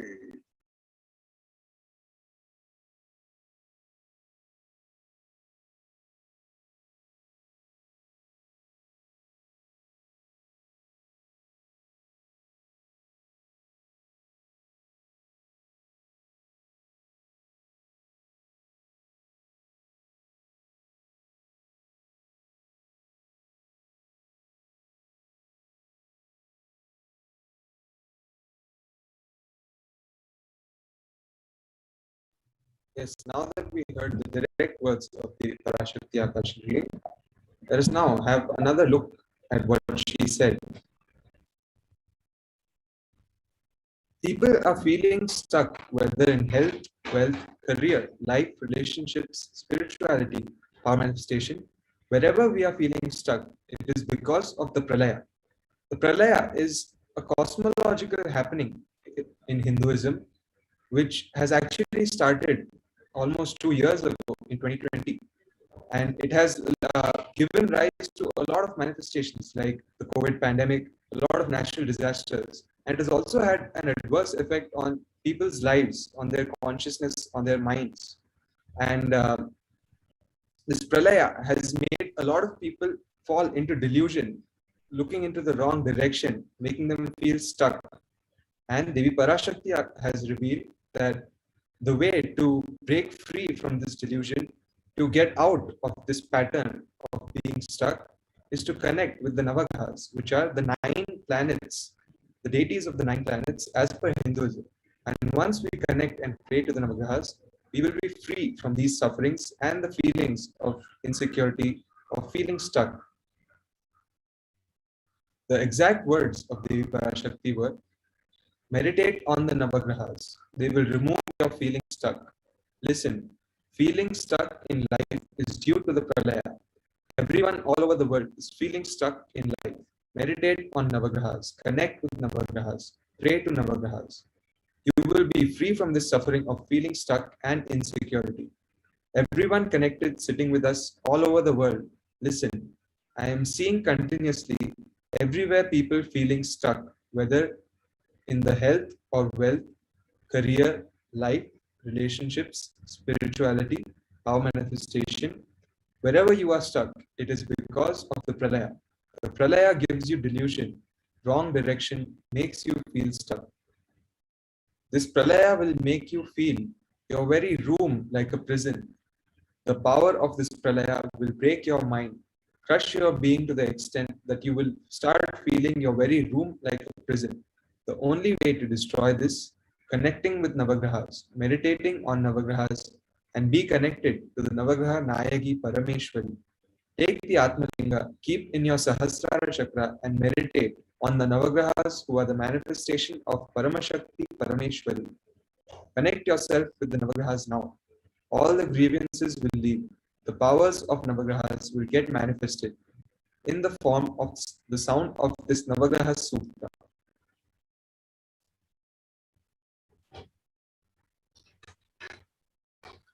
So here we have the exact transcript of the Parashakti, her own words.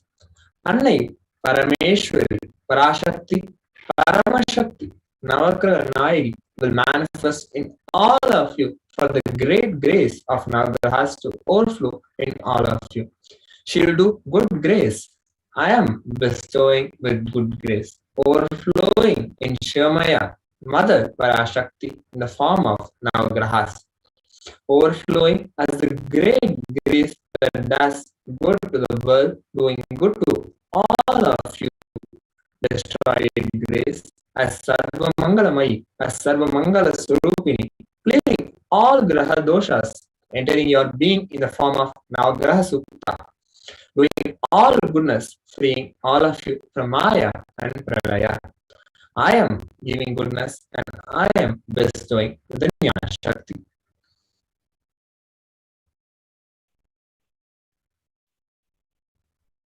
So we can also see how this pralaya, this cosmological happening, has led to a lot of other side effects, not just the pandemic, not just a few natural disasters, but in the lives of all human beings. In the past 2 years, we have seen increased divorce rates, decreased pregnancy rates, loss of jobs, an increase in the suicide rate, and an inability for people to buy homes. Here we can see a BBC article which states that divorce rates are rising across the world, and relationship experts are warning that the pandemic-induced breakup curve may not have peaked yet, which means that it's still on the rise. A leading British law firm, Stewart's, logged a 122% increase in the inquiries about divorce between July and October of this year, compared with the same period last year. And SIPK, in search for online social advice, saw a 34% increase in the sale of basic divorce agreement.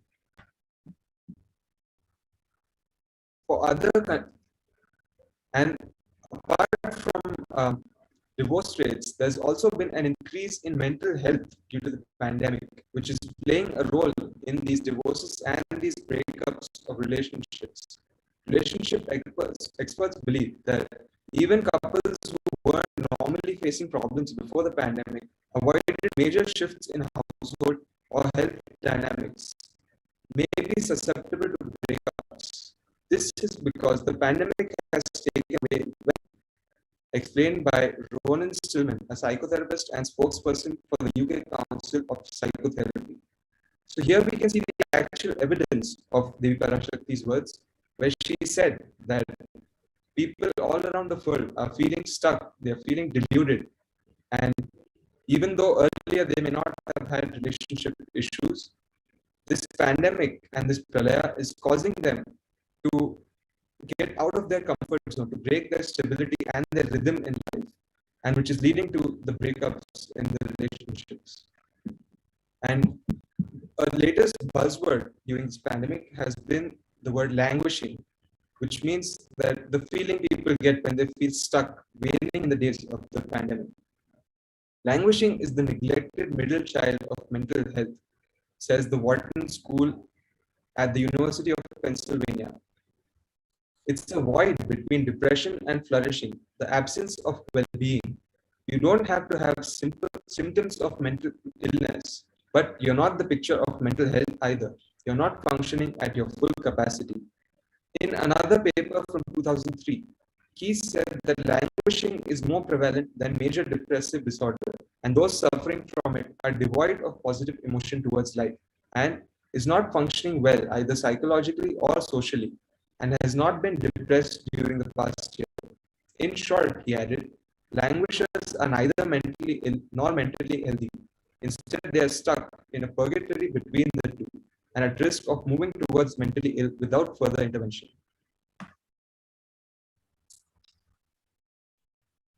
So here we have some more clippings from articles which shows how in this period of the pandemic, people have been feeling stuck, and it's described with this word languishing. And apart from marriages breaking up and people feeling stuck in life, there's also been a decline in the pregnancy rate due to the pandemic.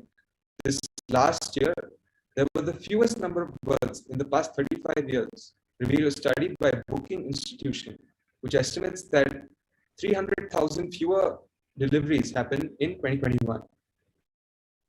And Time Magazine, there's an article from Time Magazine that we can see here, which says that women are deciding not to have babies because of the pandemic.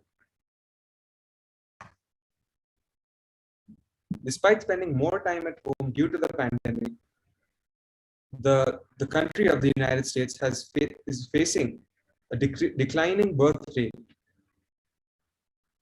And it comes as the pandemic has created a turbulent labor market that has disproportionately hurt working women. In the last year, women slightly outnumbered men in the workforce, but their labor market participation has now dropped to 57%, the lowest level since 1988.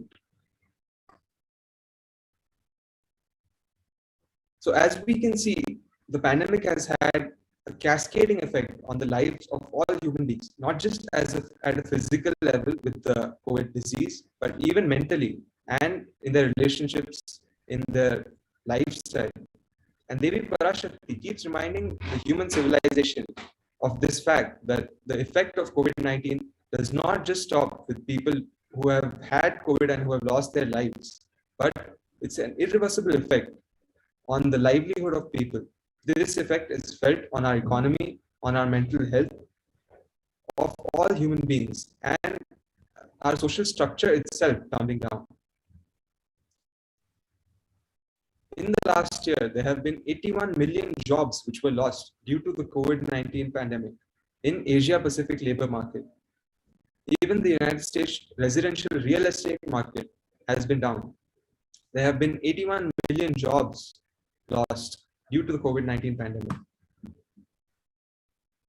And here we can see an article from the Federal Reserve Bank of St. Louis, which says that COVID-19 has significantly affected the US residential real estate markets during the spring months.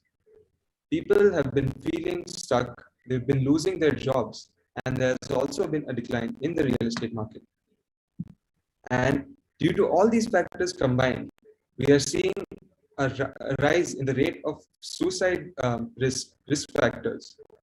So as we can see from all of these news articles and evidences that what Parashakti said, the words that she uttered in the Parashakti readings have actually come to life, that this pralaya is not just limited to the COVID-19 pandemic, but it has had irreversible effects on the lifestyle, the minds, the mental health of humanity at large. And if we don't act now, if we don't change something now, it can have an irreversible effect. So now in the next segment, we will see what solution the Parashakti has given. What can we do to prevent this irreversible damage in our lives? Please stay tuned for the next segment.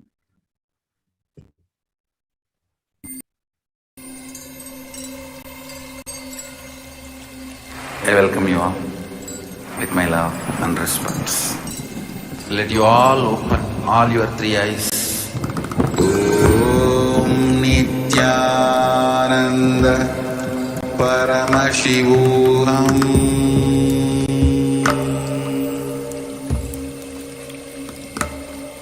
Om Nithyananda Paramashivoham.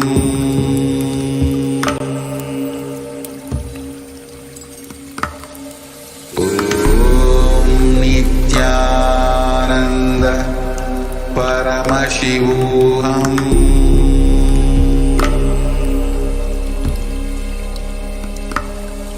Om Nithyananda Paramashivoham.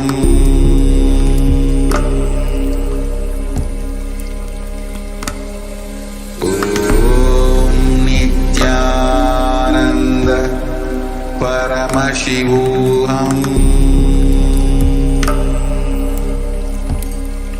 Paramashivoham. Paramashivoham.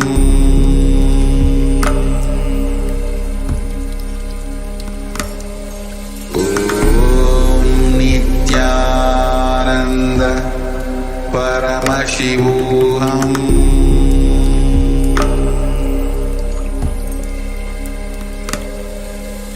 Om Nithyananda Paramashivoham. Paramashivoham. Om Nithyananda Paramashivoham.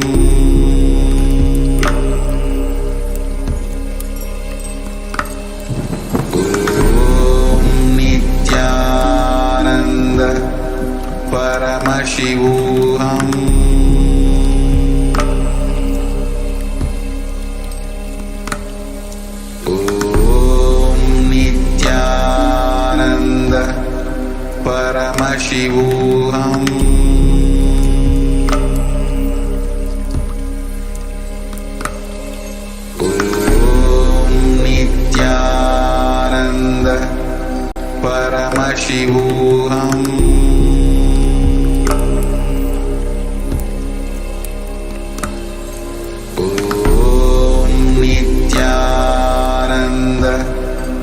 Paramashivoham.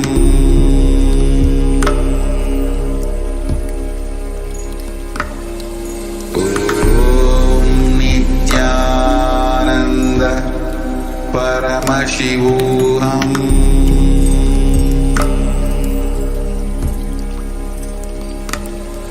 Om Nithyananda Paramashivoham.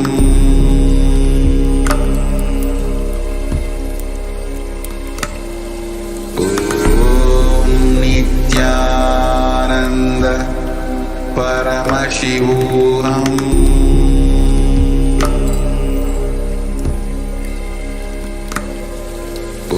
Om Nithyananda Paramashivoham.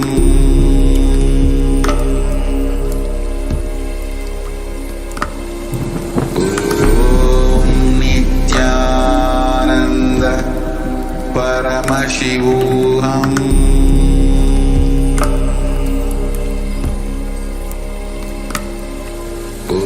Om Nithyananda Paramashivoham.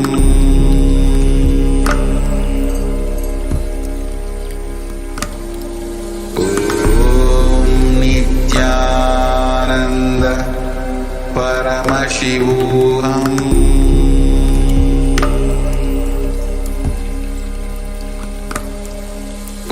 Om Nithyananda Paramashivoham.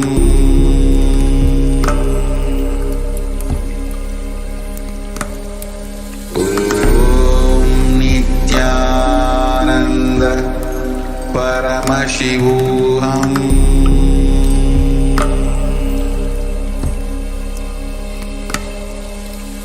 Om Nithyananda Paramashivoham.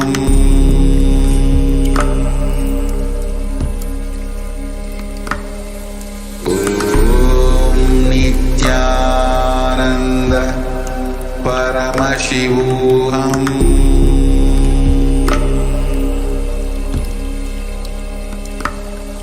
Om Nithyananda Paramashivoham.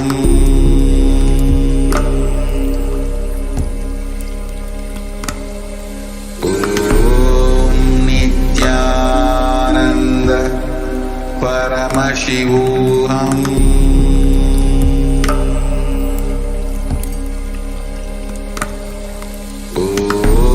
Om Nithyananda Paramashivoham.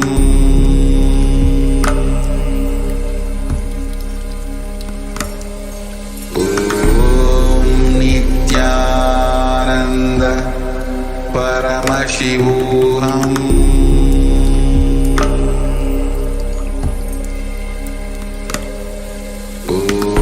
Om Nithyananda Paramashivoham.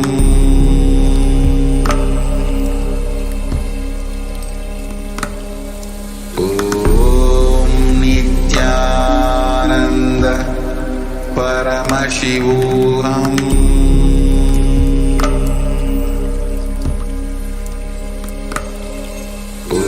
Om Nithyananda Paramashivoham.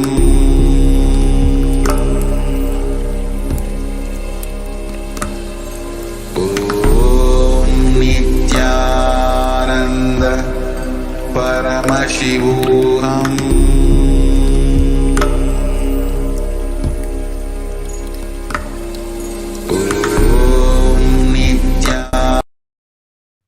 Nithyananda everyone. So I welcome all of you to this session. So in this session, we are going to be discussing about the revelations and the various solutions given by Devi Parashakti into the Parashakti Akashic reading. So here in this session, we are going to be looking onto how relating with the Navagrahas will help us to pass through this COVID situations. The 12 sciences based on the benefits of meditations published by the Health Line, it says that it reduces stress, it helps us to control anxiety, it promotes emotional health, it enhances self-awareness, lengthens attention span, may reduce age-related memory loss, can generate kindness, may help fight addictions, improve sleep, help control pain, and can decrease the blood pressure. So when we pray and meditate on the Navagraha, these are the various benefits which has been scientifically proven, and these are the various benefits that we are going to gain when we start relating, when we start praying and meditating on the Navagraha. So all these are as per the Shastra and also as per the scientific research is done. So some of the scientific researches that we are going to be seeing here as the benefit of praying and meditating on the Navagraha. So this is the one research paper published by Cambridge University Press. This is the Public Health Emergency Collection with the title, The Benefits of Meditation and Mindfulness Practices During the Times of Crisis, such as COVID-19. So this research has been specifically conducted during the times of COVID and how it is going to help us to be more healthy, enables us to fight the COVID-19 pandemic situations. So you can see here the study. This is done by the Cambridge University Press. It reiterates the necessity of meditation during the times of crisis, such as COVID-19. And this is what Devi Parashakti and Swamiji has been emphasizing for a long time from the beginning of COVID-19 situations, where we have been involved into the various Gita Jnana Yagna and Mahavakya chanting along meditation processes so that we all can pass through the COVID-19 situations. So how the prayer and spirituality protects our emotional health? So there have been various research papers published almost every day from the December. This is one from the December 7th, 2015. So I'll just give certain things. The outcome of the research, they offer a big sense of purpose, a connection to the greater power or truth, can give us a sense of purpose and meaning beyond day to day. So generally, most of us are always thinking about day-to-day issues that we have, and we never get to think about or relate something which is larger than life itself. So here it says that when we start praying and meditating on the Navagraha, it is like connecting to a greater power or greater truth of Hinduism, which gives us a sense of purpose and meaning beyond day-to-day life. We start relating the things which is not just related to the day-to-day. It provides the social support. Through practicing our spirituality, we may become involved with a community of like-minded people. So also when we start involving ourselves into the meditation, connecting with the higher, connecting with the spirituality, when we start practicing spirituality, we come together with the like-minded people. And that's what we have been seeing as a Sangha. Many of us came together during this COVID pandemic, especially when we started connecting, started having many sessions digitally. We all started getting connected, even though we could not come together physically. Then activities related to our spiritual practices or community involvement, such as singing, music, may also have positive effects on emotional health. So this is also another practice that we go through in our spiritual life, spiritual practices. And also the research shows that it helps us to cope with the difficulty. Spirituality or religion can provide a framework for dealing with unexpected or negative events. A September 2015 report published in the Health Psychology found that when researchers followed 191 people with a congestive heart failure for 5 years, they found that those who reported feeling spiritual peace and who also made some healthy lifestyle changes were significantly more likely to live longer than their peers. Moving to the next slide. Here the avatar himself directly demonstrates how meditation directly impacts our mind.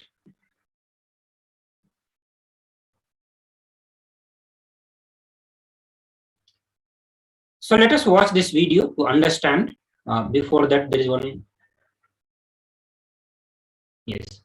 So we'll watch this video where author himself is demonstrating the various benefits of meditation, how it directly affects our mind.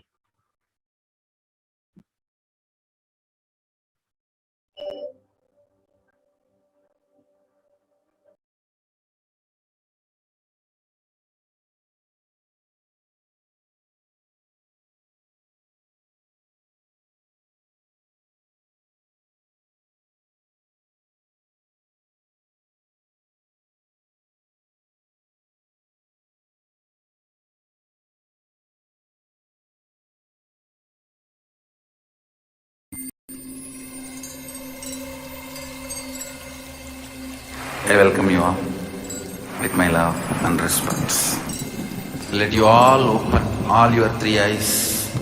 Om Nithyananda Paramashivoham.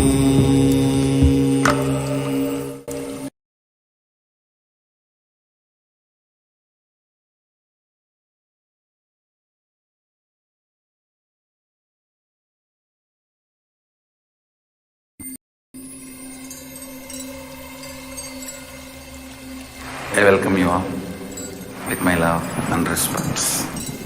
Let you all open all your three eyes. Om Nithyananda Paramashivoham.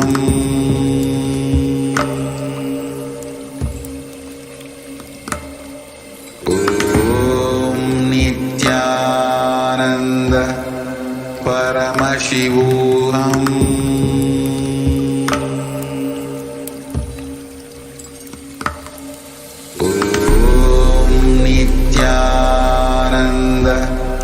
Paramashivoham.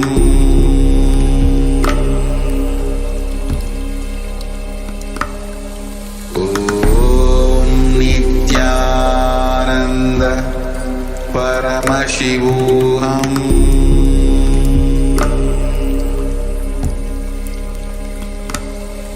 Om Nithyananda Paramashivoham.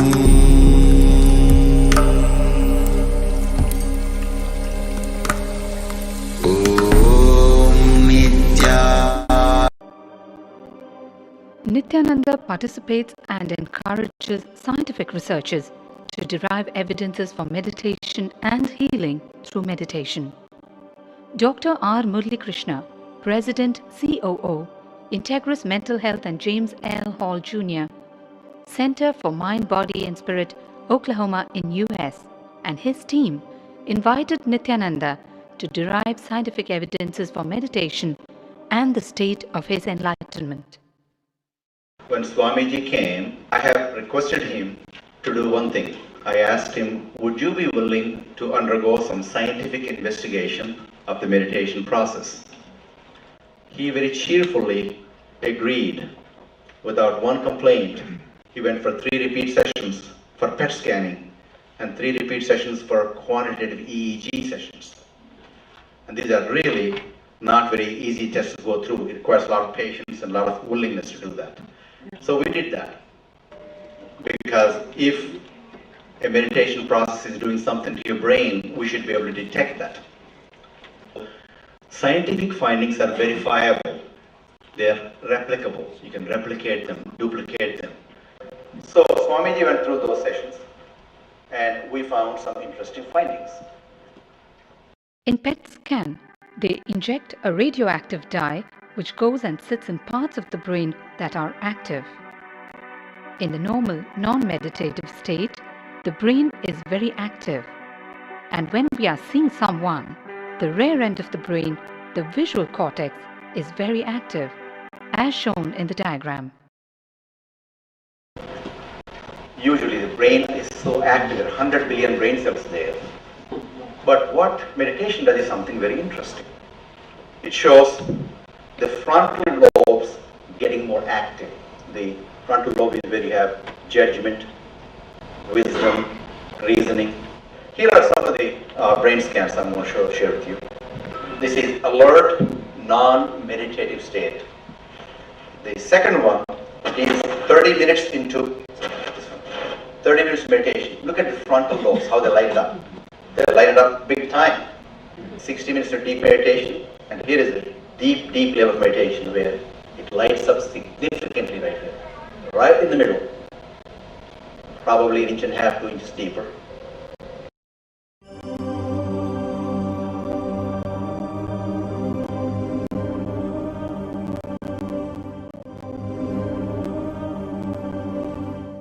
What's interesting was, Swami was inside, and that's last part of that one. See that light right here? So what's interesting was, I've never seen that before in my life. So the other parts I've seen may not be to the extent that Swamiji showed, but this is something interesting. There is something called dopamine, which is a chemical our brain is involved in. Dopamine is produced mostly in this area. And when you have any pleasurable feeling in your body, it is mediated through dopamine. It's a neuroreceptor.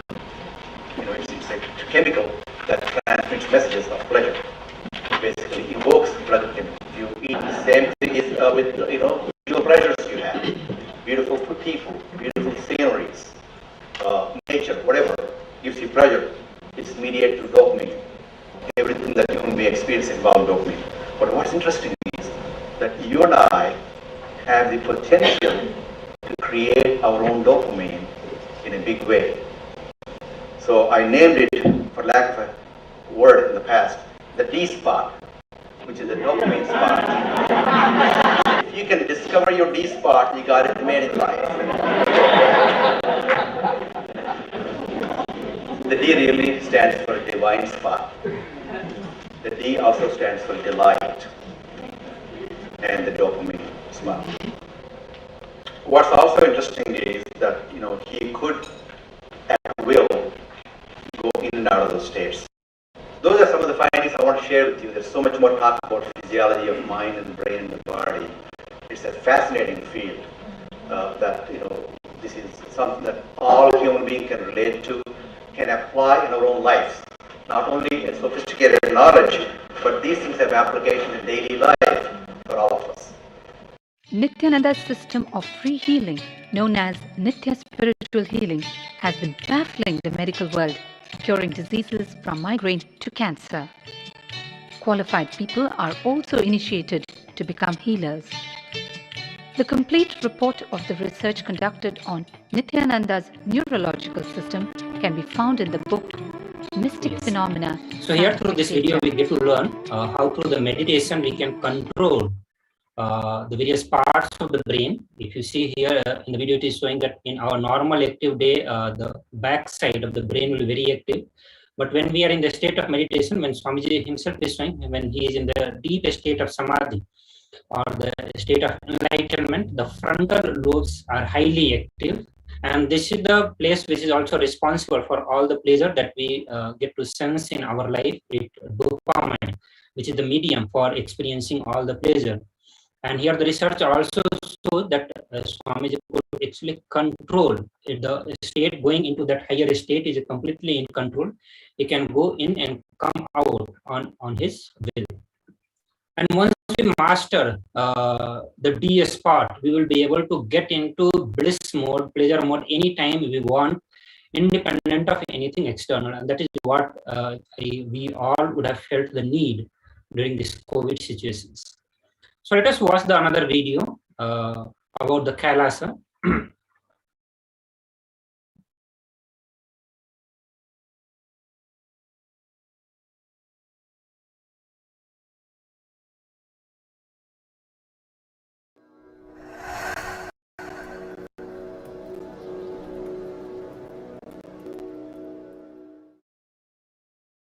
If you are not allowed to do yoga, made to believe early morning sleep is the best thing in your life, you are tortured, you are abused, your divine rights are violated. If you are constantly inspired to do yoga early morning, Brahma Muhurta time, and everyday puja, sit that 30-40 minutes and melt down by feeling connection, understand, nothing can be compared to prayer to bust your stress. I tell you, prayer is the best stress buster. Deep feeling connection and tears rolling in your eyes and melting down. Prayer to Paramashiva. Intense yearning, Vyakulata, talking to Paramashiva, relating to Paramashiva. Nothing can be compared to that to bust your stress. I tell you, every day puja is an ultimate recharging experience. If you do every day puja,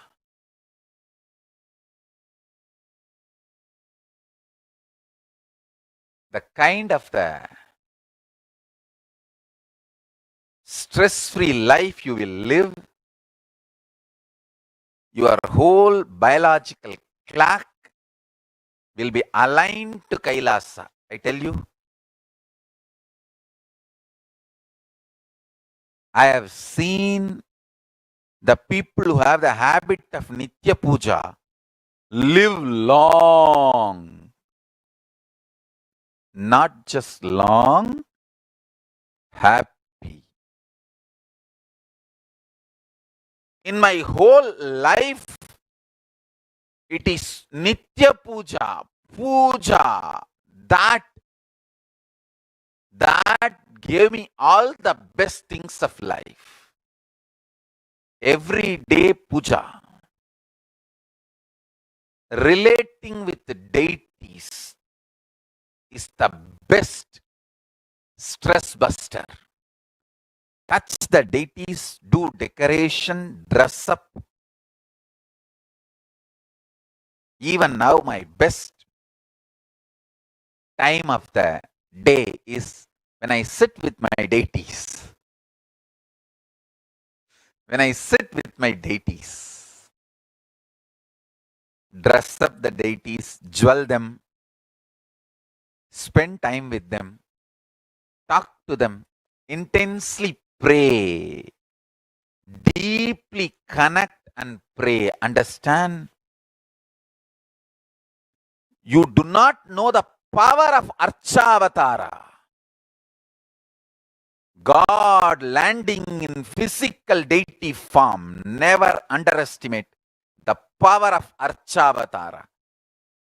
The Archavatara is equivalent to living avatara. What living avatar can do to you, an Archavatara can do.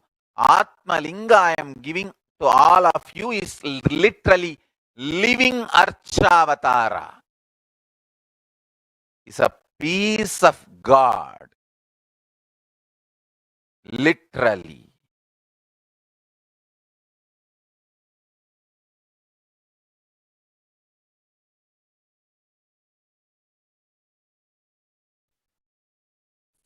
Yes. So all of us got to see the various solutions. At the same time, the Supreme Pontiff of Hinduism shares about the solutions through this video. That daily puja and yoga is how important to be a healthy life, and specifically being the stress buster. Just give me a few seconds.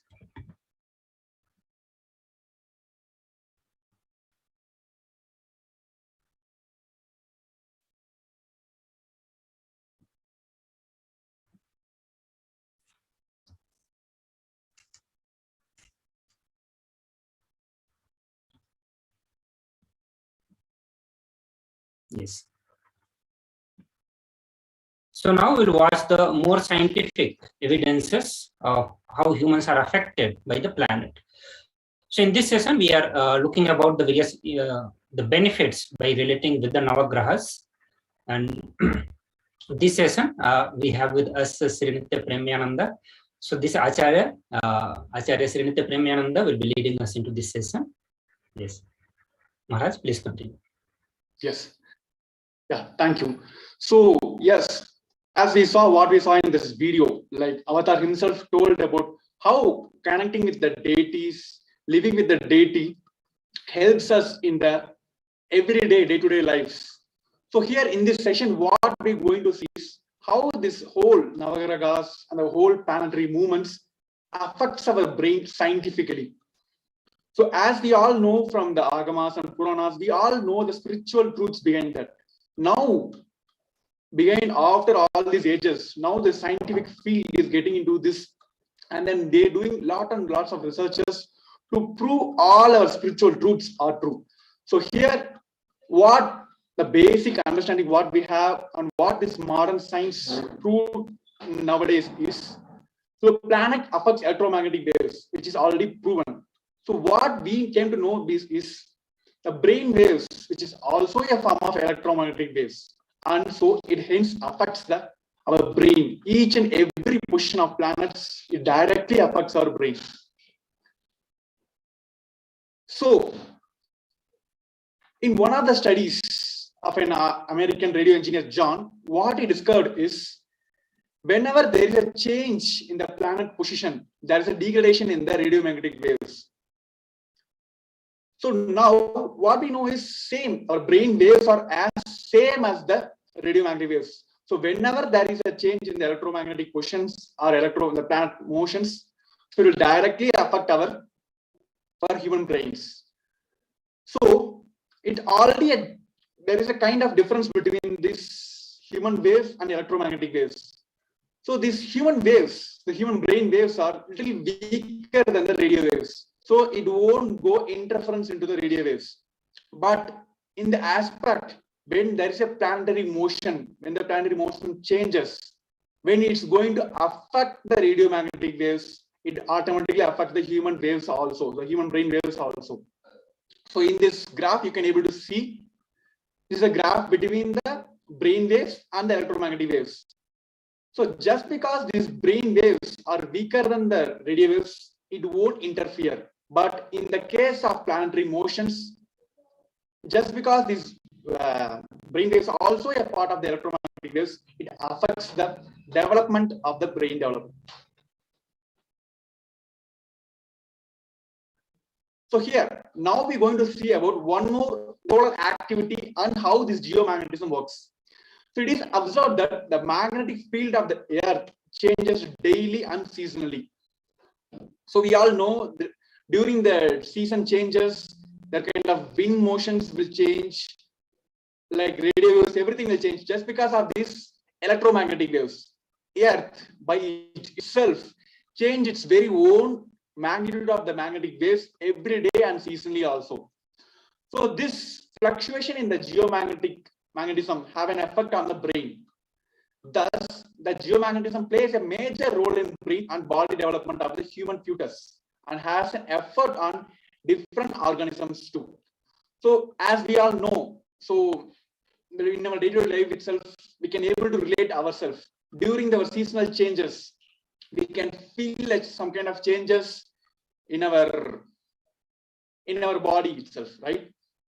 During the kind of winter seasons, our body will feel kind of warm inside during the day. All the stuff. It's because it not just affects our brain alone, it affects our whole body itself. It's all because of this magnetism, the magnitude of the magnet, which the Earth by itself creating on its own. So the revolving planets causes solar activity. So here, one more example is how we are able to connect these solar motions with human. So Earth magnetic field charges regularly, thereby affecting the magnetic component in cerebellum, which is similar way during the brain development. So that's how we all, like, during the birth itself, all the people who are able to record our whole birth record, able to guess based on the what planetary motion, what kind of effect they can able to get through in your whole life. Everything is based on these planetary motions. So as like how this electromagnetic waves affects our brain waves, same way this magnetic field of the Earth affects the very cerebellum of our brain itself. So there is a professor from the Dr. Horrell. What it states is the complex magnetic field not only establishes the pattern of human brain at the birth, but also regulates the uncontrolled through its life. So it is not just this magnetic waves just affect during our birth alone. This is going to be one of the factor deciding our whole life itself. So it is not just for the time of the birth, we can record some evidence on our birth. No, it's going to be affect our whole life. So let's get into one of many more Puranic reference about what these Puranas are saying about the Navagrahas. Yes. So now let us look at the Puranic references, the Hindu scriptures, what it talks about the impact of one's destiny through the Navagraha.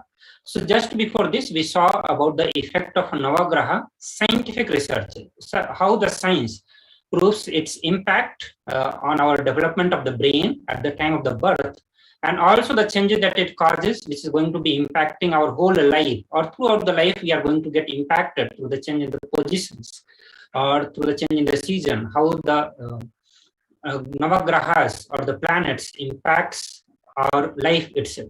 Now we are going to see the similar incidences which Purana also mentions the Hindu scriptures. So the various stories and descriptions about the Navagrahas as well as their impact are found throughout our epics such as Ramayana and the Mahabharata.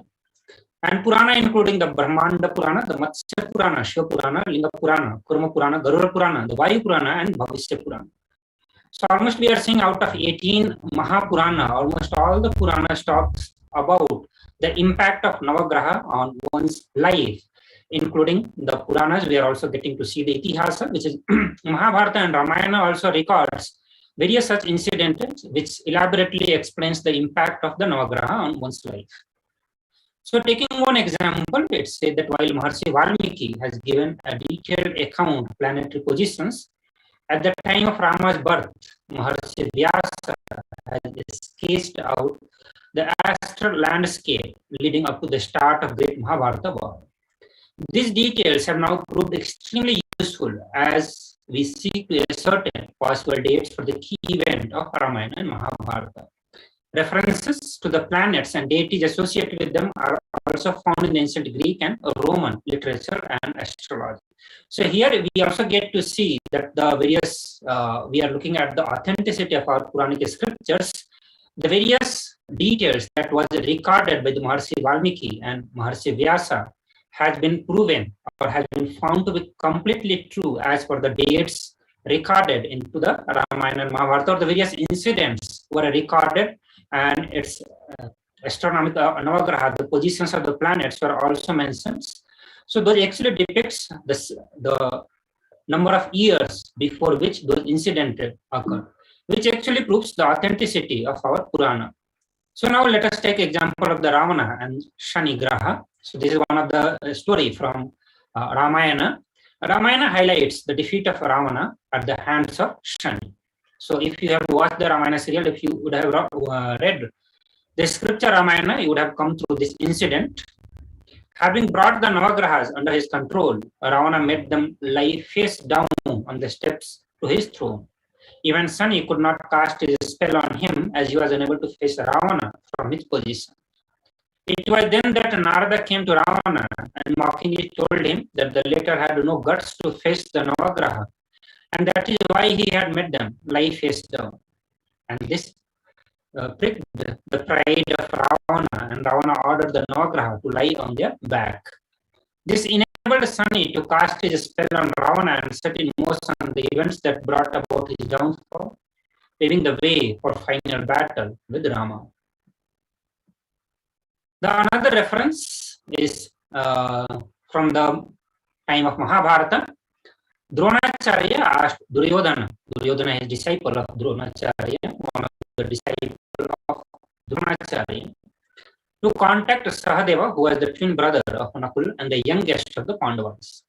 He said that the Sahadeva was an astrologer and that he would be the right person to consult. Duryodhana was surprised and he asked Dronacharya that how he could ask his enemy for an auspicious date for him to perform a Durga Puja to win the war. His guru, he asked him to go to Sahadeva and ask an auspicious time to wage the war so that the Kaurava wins the war against the Pandava. And Sahadeva is from the Pandava, he is one of the Pandava brother. So Duryodhana is asking his guru that how can he go to the enemy and ask for an auspicious time, how an enemy will give an auspicious time to another enemy to win the war against them. So Dronacharya said that the Sahadeva would never refuse if Dronacharya approached him just after Sahadeva's bath and morning puja. The teacher also told Duryodhana that Sahadeva spoke the truth always and that Duryodhana could trust everything that Sahadeva said. So Sahadeva was a highly integrated person, and that's what his guru Dronacharya pointed out, that he is highly integrated. So whatever he is going to be saying will be truth. So you can trust on him, and whatever auspicious time he tells, that auspicious time, if you begin the war, if you do the Durga Puja and begin the war, you are going to win the war against the Pandavas. Listening to his guru, the following morning, Duryodhana went to meet Sahadeva just after the latter had finished his puja. So just after the Sahadeva had finished bath and puja, Duryodhana comes in front of him and he asked Sahadeva. He said to Sahadeva, although they were four, he trusted Sahadeva. And he asked about the Sahadeva to be a man of dharma and that he would perform his duty as an astrologer by speaking the truth. So first he reminded him to be integrated. He just reminds about his integrity, that you will be integrated by, you will be most dharmic while you are going to be performing your dharma as an astrologer. Duryodhana asked Sahadeva to consult the almanac and specify the right time to start the war in order to ensure victory for the Kauravas. So it was the dharma of Sahadeva to give the right suggestions, right auspicious time to Duryodhana or whoever comes to him to ask about the related with the planets. Sahadeva readily looked into the Panchangam, made some calculations and gave his prediction to son Duryodhana. He said that the following Amavasya, which is new moon day, which fell 2 days later, was an auspicious time to perform the Durga Puja and to commence the war, and that would guarantee Duryodhana victory. Duryodhana was very pleased, and after thanking Sahadeva, he returned to his own army command center. So after getting the right time, the auspicious time from the Sahadeva, Duryodhana goes back, and this shocked Yudhishthira, Arjuna, Bhima, and even Nakula, but they are not particularly upset with the Sahadeva. They very well knew about the Duryodhana's treacherous qualities and Sahadeva's character of being true to his Jyotish Shastra, knowledge of astrology. They knew the dharma of Sahadeva, that Sahadeva was very dharmic while he gave the suggestions, while he gave the right timing to start the war. So they are not upset about the Sahadeva, but they are upset about the Duryodhana treacherous qualities. The Pandava, however, were sure that the Bhagavan Krishna would come up with a brilliant solution to this grave problem that they were in. After a while, Bhagavan Krishna smiled and with a twinkle in his eyes said that he had thought of something. Bhagavan asked Yudhishthira, Arjuna, Bhima, and to Nakula to not reveal his plan to Sahadeva.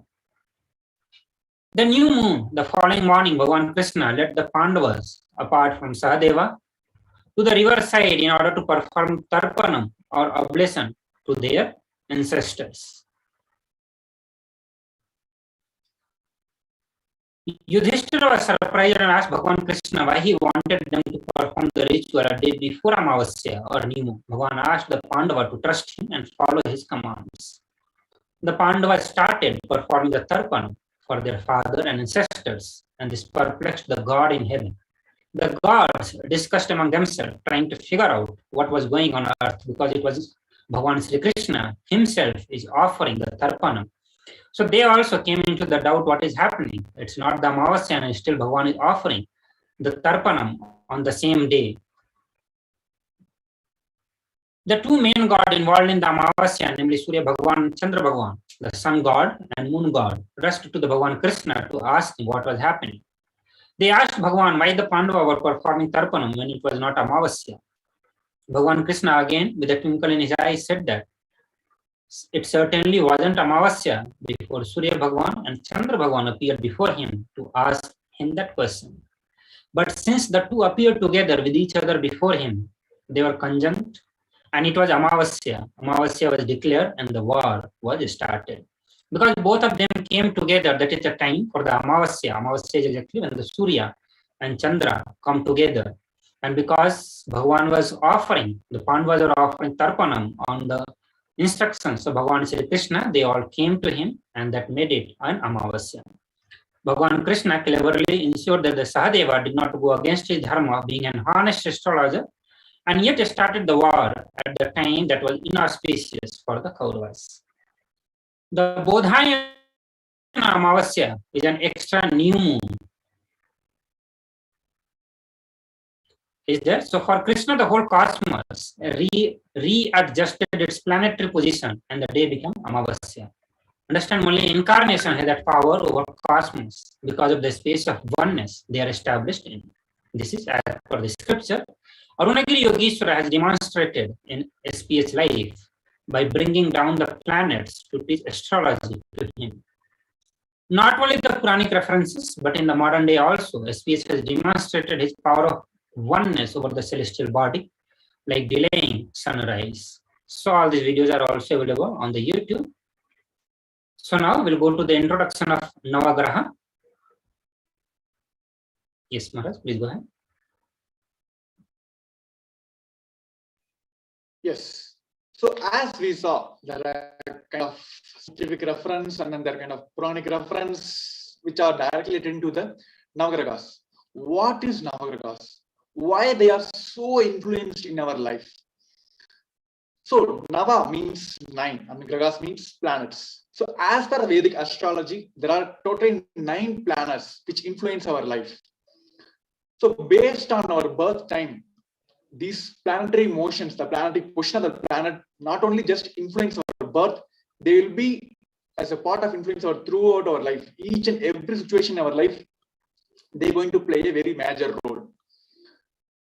So based on these planetary motions, sometimes if it's go to a like kind of some kind of improper planetary positions, it is called as the doshas, the negative effect, right? So because of these Navagraka doshas, people will go through major like mood swings, depressions, all those stuffs. So how we can rectify that? This mood swings and depression may last for some period based on the powers of the planet motions. So how we going to rectify is, as Bhagavan said, as Avatar himself said, connecting with the divine, right? Through the intelligence of the cosmos, we can rectify that. To rectify and then to come out of all the obstacles and then improve the happiness and the peace in our life, success in our life, for that purpose only Navagraha pujas are happened. So you might have noticed like this growth of the moon, like in the first half of the month, the moon will grow full, like from the 0, it becomes full. And it becomes to the, again, from 1 to 0 during this Amavasya time, the next half of the month. So by this accession, how it affects our human brain. So same way, all these planetary motions will affect our human every time. So as I said, there are 9 Navagragas. So see, those are like Surya, Chandra, Mangal, Buddha, Guru, Shukra, Sani, Ragu, and Ketu. Each Gragas works for our enlightenment. Yeah, there might be some kind of positions where we can feel the negative effect, but at a collective, each and every Navagragas, each and every action works for our enlightenment. So what Surya does is Surya promotes strength and courage, health and prosperity, and relief from all the chronic diseases. So the God and goddesses, every effect, like if you have a health problem, wealth, or if any diseases, let's connect to one deity. We'll get healed out of it. So here, a temple to worship for Surya is Suryanath Kovind. Next is Chandra, the moon. It immensely beneficial for mental peace and charming personality. Excellent control over emotion and keep your inner space in coolness. During this pandemic, we may have heard many people goes ups and downs and then they get emotion very frequently. All those people who doesn't have the mental peace, the right solution for to align your planetary emotion is to pray to Chandra. The temple to worship is KAILASA temple, Tingalur. So next is Mars. What it does is it's a protector of Dharma.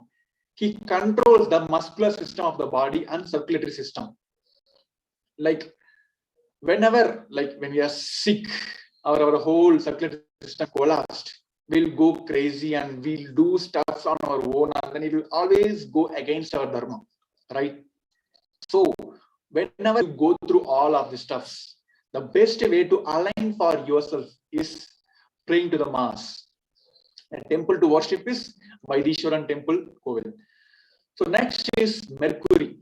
This planet relieves from diseases related with the nervous system and body functions, than wisdom, commercial success and growth.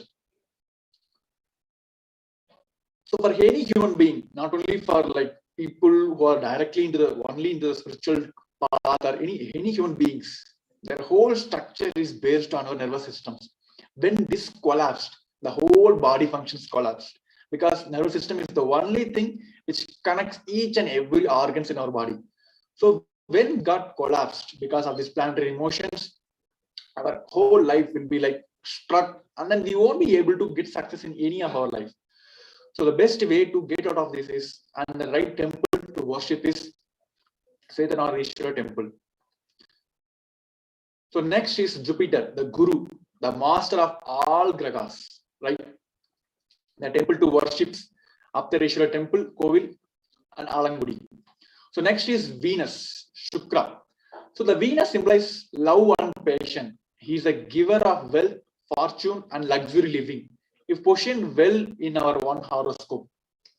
So when the Shukra is perfectly matched in your planetary motion, you will be able to get, he'll be continuously giving you the wealth and then luxury living, all the stuff.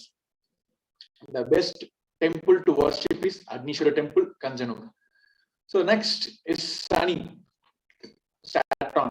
He is very instrumental for reducing the intensity of hardship caused by the adversities.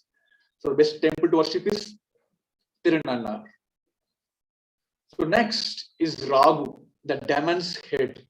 So when the Rahu is affected, one faces several mysterious and obstacles in the way of success.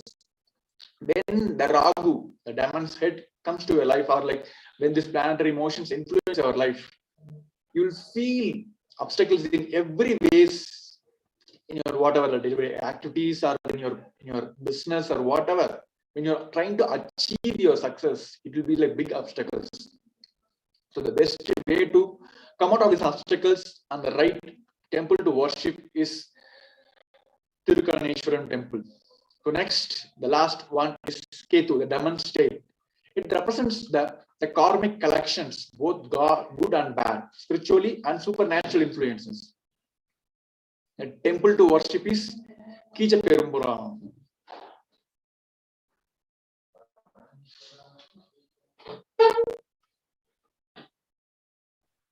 Yes. So now we'll look into the Swamiji's deeper insights about the Navagraha, the very words of Swamiji, what Swamiji is giving, the insights about the Navagraha. So Swamiji says, the moment the consciousness enters the body, the energy level of the cosmos at the time of birth gets printed in the consciousness. Our inner space gets a print of the cosmic energy level and the position of the 9 major energy centers of the solar system. So all the 9 major energy systems, the planets that we talked about, their energy gets imprinted on our inner space and the energy at the time of the birth. So whatever planetary positions, their energy is there at the time of the birth, means actually when the consciousness is entering into the body, that energy level gets printed into our space. The astrological planets, Swamiji said that the astrological planets are not only astronomical, they are energies. So as in the modern world, we understand all of them just to be planets and not as an energy, just as considering a matter which has a certain impacts on our system because of the electromagnetic radiations that they do. But as per Hinduism, these planets are not just planets, but they are living beings, they are energies. A particular energy, a push and pull, exists between them. The different energy positions clearly decide the cosmic energy level during the time of birth. So every single moment, their continuous push and pull is creating different energy positions, which decides the cosmic energy level at that moment. So whenever we are taking birth, every single moment when the consciousness is entering into the body, it has a certain cosmic energy level which is getting imprinted in our consciousness. So based on this, Jyotish Shastra is able to predict the course of our life. Understand? It does not predict the exact incidences because we have the freedom. We have the freedom to decide whether to sit here or not, to read this or not. But actually, it can predict the major course of our life. It can predict the major incidences in our life, not the exact incidences, what all is going to happen, because every human being has been given a freedom to make decisions. Astrology manifested in the inner vision of the ancient sages and the rishis of the India. The yogis and the enlightened beings were able to see beyond the realms of names and forms. They could feel and express the subtle reality that exists behind cosmic phenomena.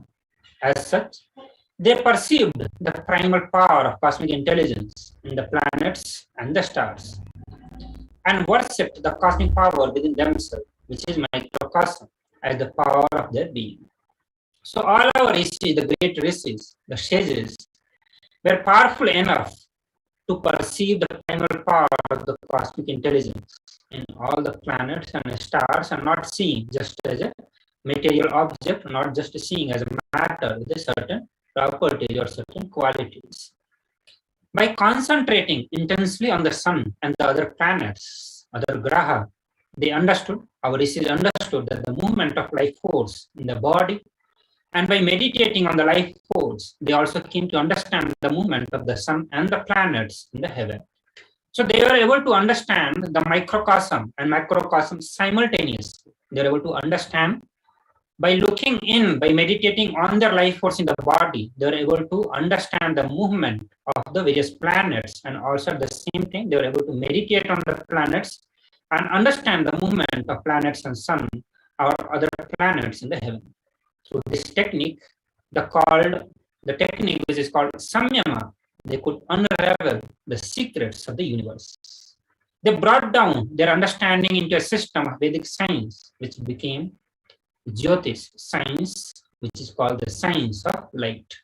So just by meditating within, because the cosmic energy, the planetary movements are, and their energies were imprinted in our consciousness, in our microcosm. By studying their microcosm, they could understand what is happening in the macrocosm. So even though the telescopes or other instruments are not available at that time, at that point of time to do the study, just by studying their microcosm, they were able to understand the whole microcosm. And that's why we find the relevance of those microcosmic results that came at that time, the conclusions that our rishis could draw out of their meditative state or through the samyama. That's why we see the relevance of this science even today in the modern scientific world.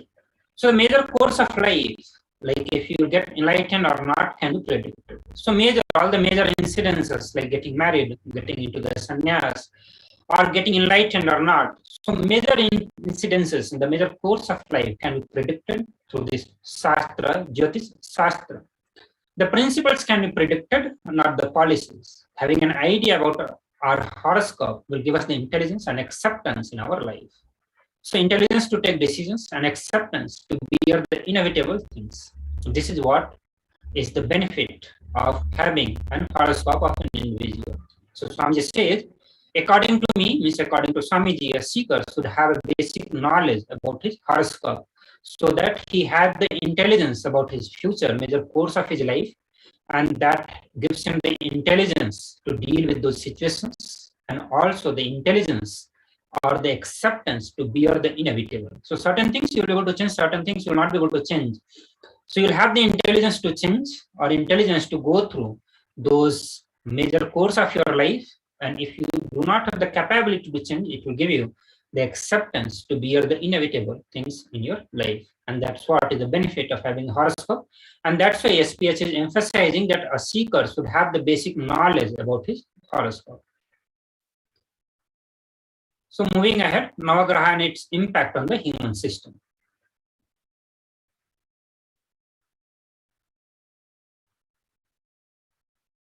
Yes, Maharaj, please go ahead.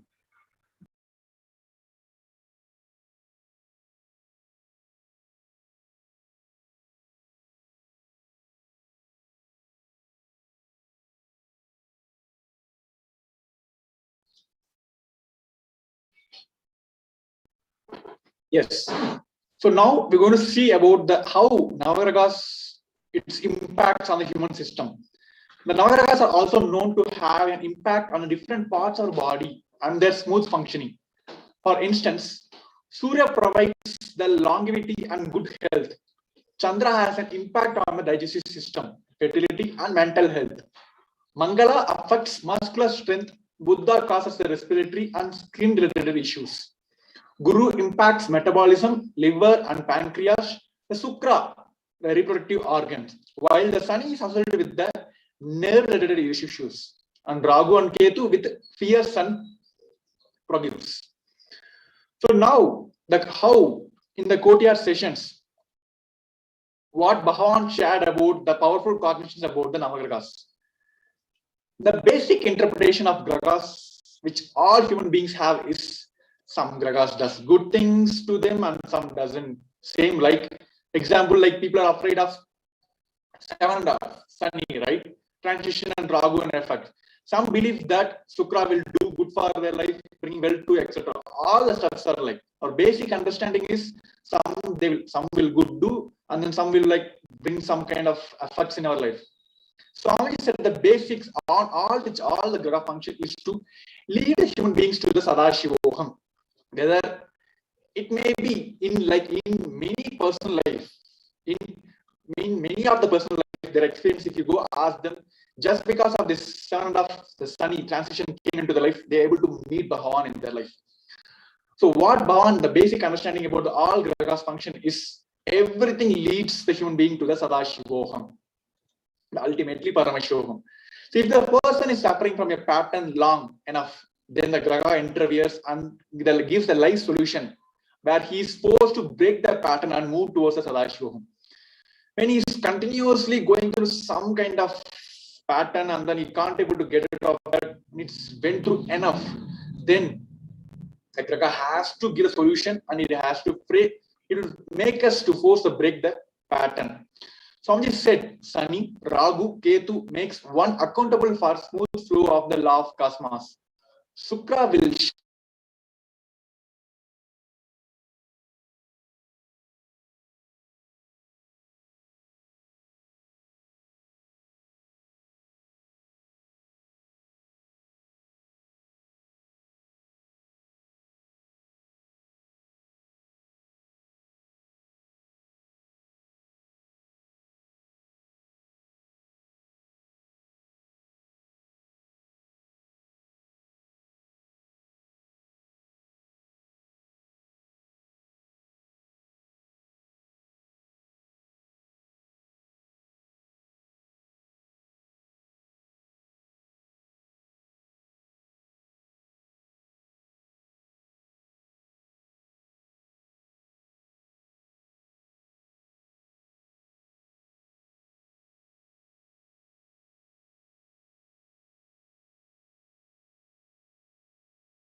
It actually represents Hindu cosmology.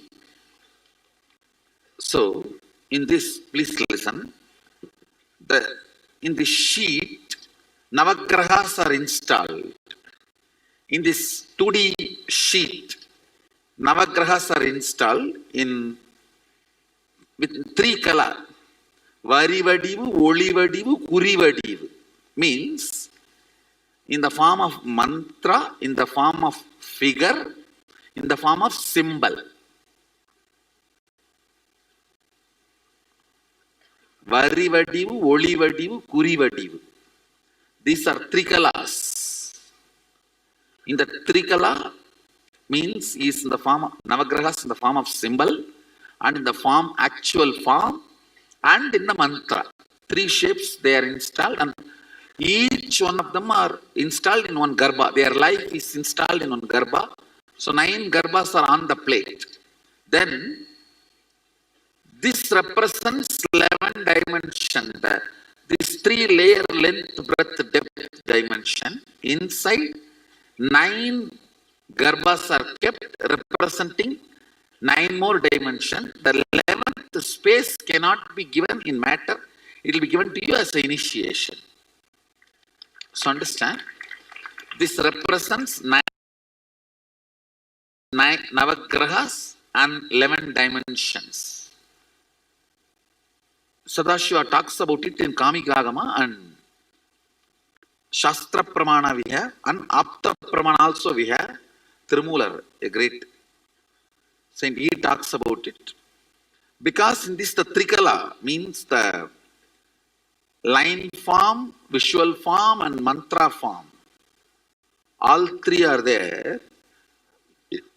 It can be considered as deity, and you can even do puja to it. In mandala, the visual form will never be there usually.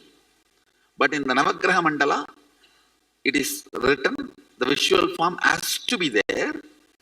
Because the visual form is there, now it is equivalent to a deity also. Not only a spiritual alchemy product, deity also. But you don't need to, there is no compulsion of maintenance. But if you want, you can worship. It is equivalent to an energy of a deity. It will nullify all the evil effects of grahas on you, and it will keep you very pleasant and complete with grahas. So naturally, they will not behave with you like a sadist. They will inform you, support you, and evolve you. See, I tell you, all the 9 grahas have been given a command by Sadashiva. Making every being experience Sadashivatva is their responsibility. Either by giving you right experience or wrong experience, they educate you to manifest Sadashivatva. Now, they will make it more easy for you. That's all. There will not be root shocks, surprises, collapsing, waste of time, all that. So it will keep you in the space of completion with grahas.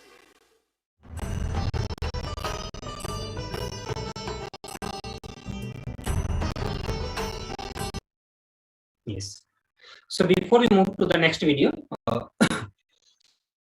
most of us, like we saw in the previous slide, that most of us have this wrong idea, wrong cognizance about the planets, that they are there to harm us. They are there to cause some bad thing in our life. Like one of the very common thing that we get to see, the Sarasati. That Sanika Sarasati is there. The moment we think of it, always we think of that there are many bad things which is going to happen in our life. Here, Supreme Pontiff of Hinduism gives us the right cognizance, the right command that all the Navagraha, the 9 planets, have been given by Paramashiva himself. All of them are responsible for every human being to experience Sadashivatva, Paramashivatva. So all of them only work for all of us to experience the Paramashivatva, whether they are doing the good or bad. I think everything is meant for all of us to come close to the Guru, coming close to the experience of Paramashivatva. That is what the powerful cognizance from the Supreme Pontiff of Hinduism. Let us build more and more powerful cognitions about the Navagraha and remove all the mis-ideas that we have, the wrong cognitions, the wrong ideas that we have about the Navagraha. So we'll watch another video here.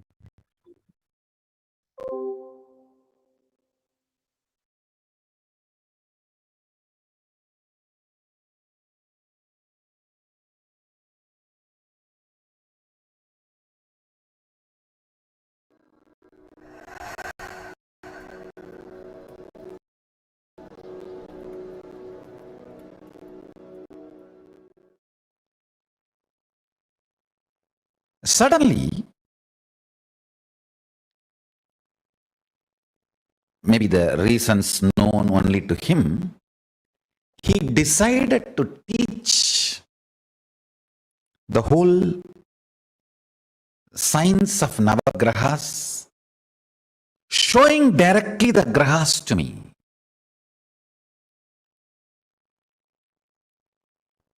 And he just did something like this. I do not know whether he took me to the space of Kailasa or he brought the Grahas to Arunachala, where I was sitting with him. I was sitting with him in the temple, Narunajaleshwara temple. Whether he brought them here or he took me there, I do not know. But suddenly I saw like a chess coins, all the Navagrahas, alive, living, moving. And I immediately bowed down to them.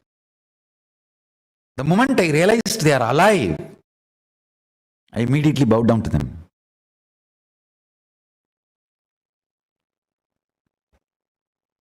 Then he started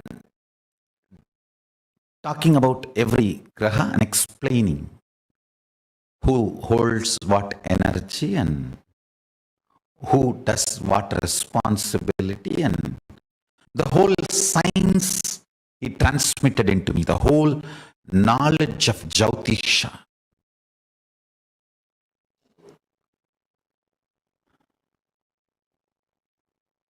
As I said,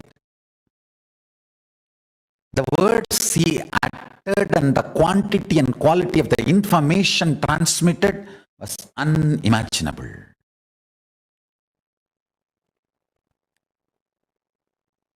He also taught me an important sacred secret.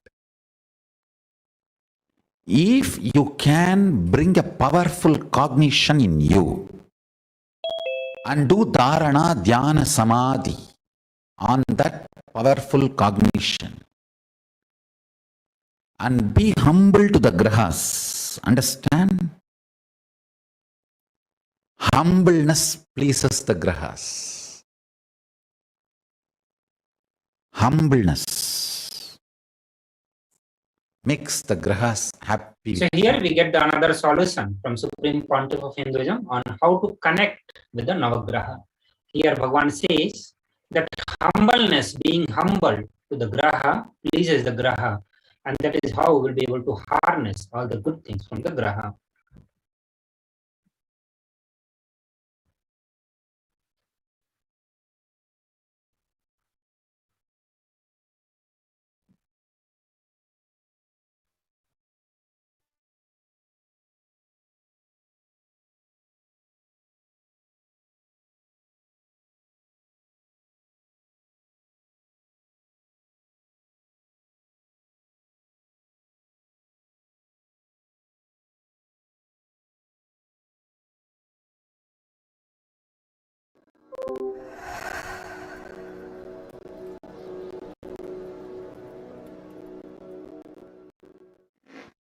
Now let me come back to the story.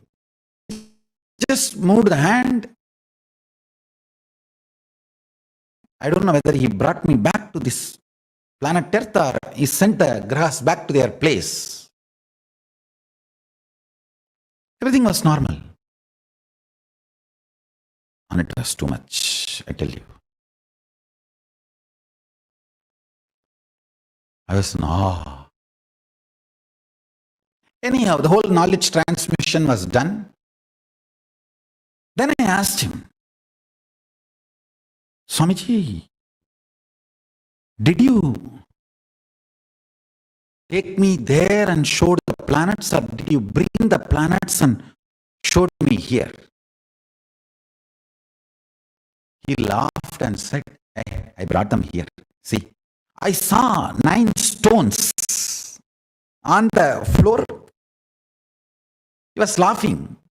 He was trying to tell me that, hey, through these stones only I taught you, I brought them here. I said, then what was happening there? If the Grahas are not there, what would have happened to the world, planet Earth? If somebody looks up, if the sun is not there, what will happen? He laughed and said, I froze the time. Nobody was allowed to look up. Please understand. I am telling as it happened. That's why I told him, please, you reveal, you utter the right words. I wanted the whole thing to be integrated. In integrity, with integrity. Let complete integrity be maintained with Paramashiva.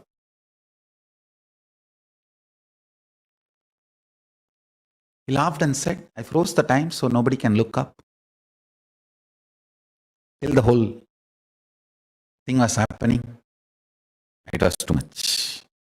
I asked him, can I take these 9 stones? I wanted to keep them in my puja. He laughed and said, why just these stones? I'll install them. I'll put them in a land which will be later on, can be beautiful temple. He just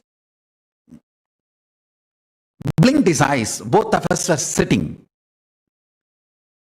in a place where now the banyan tree is planted in Tiruvannamalai Adinam. That is precise spot. That was the spot. He put all the 9 stones and we both were suddenly sitting there. We just disappeared from the temple and appeared here. And he pushed all the 9 stones on the ground and said, this place will radiate the powers of Navagrahas. Later on, you will understand why I did this here. Of course, maybe after decades, many years, we got that property. Now the ashram is there. When I went back, I know that is the property. That is the reason I put Navagraha Vanas there. Nakshatra Vana in that area for all the grahas and nakshatras to be present and bless everyone. Whoever goes and sits and meditates on Arunagiri Yogeshwara there, with the powerful cognition of Paramashivoham, Arunachala will bless. Arunagiri Yogeshwara will bless. Paramashiva will bless and liberate all of them from all the malefic effects of planets. Go and sit in that Navagraha Vana, Nakshatra Vana, and meditate on the powerful cognition. Do samyama on the powerful cognition. Nithyananda Paramashivoham. You are Paramashiva. Chanting Mahavakya. Do samyama.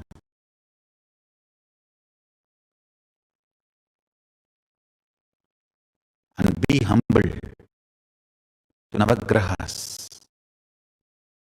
Be humble to Navagrahas. You will be blessed, liberated. No malefic effects will touch you. You will be free from all malefic effects and you will be only blessed and supported, and blessings will be showered on you.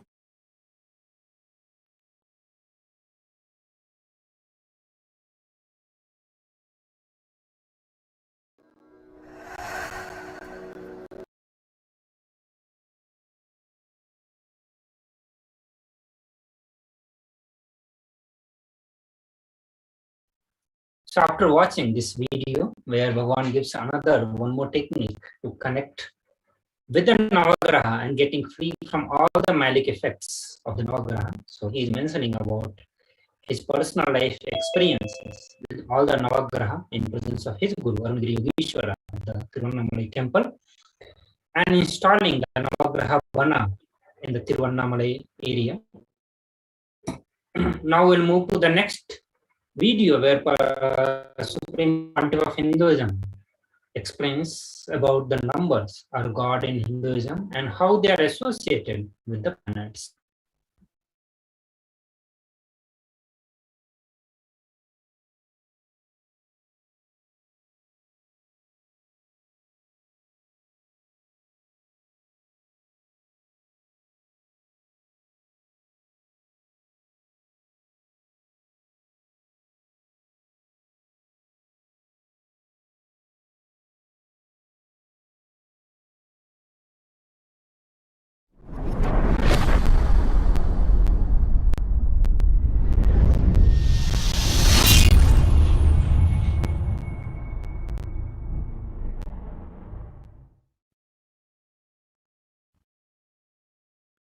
Once my guru was trying to teach me the Surya Siddhanta, means how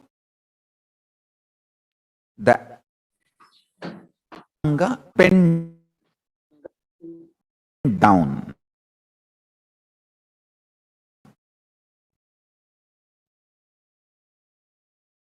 He was trying to show how the is center and earth moves around the sun and moves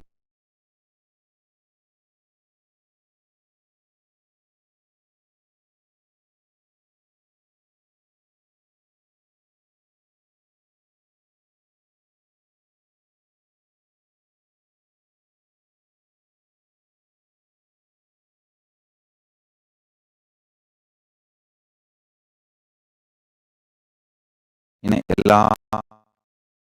elaborate way.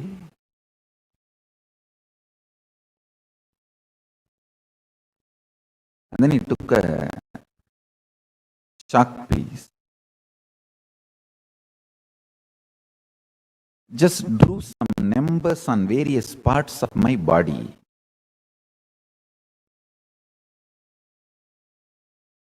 The numbers belong to each graha.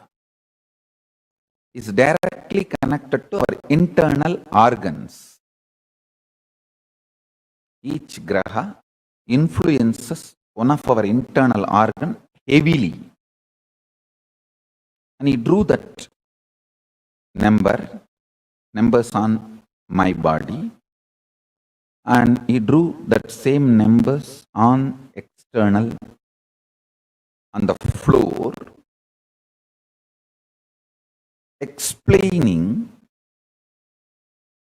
how when those grahas change, when those stars move, regular cosmic happenings like Amavasya, Purnima, how those things should be predicted are calculated. That is more like a calculation. It's not even prediction.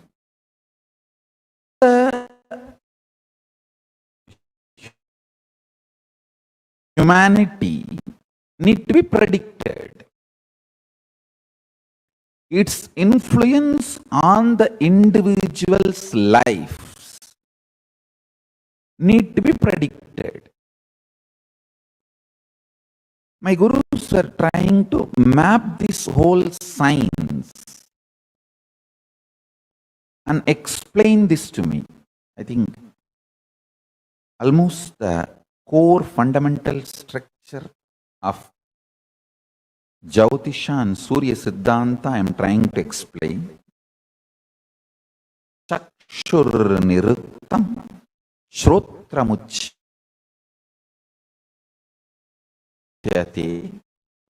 Siksha kranam tu vedasya mukam vyakaranam smrutam. This is a very traditional verse. In any Gurukul, they will chant this and make you repeat. It's a description. 6 angas of the Vedas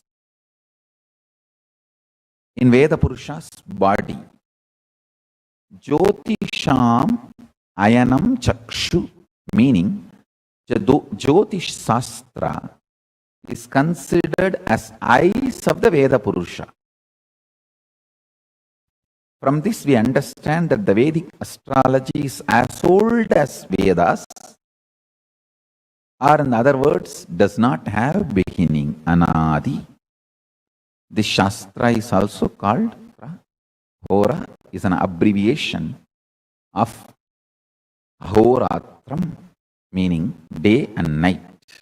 It means it is the systematic study of time and its components and parameters and its influence on physical, chemical, biological existence of what we know as life.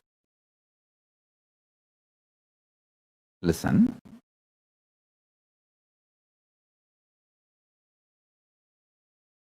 One very funny incident happened when he was teaching me.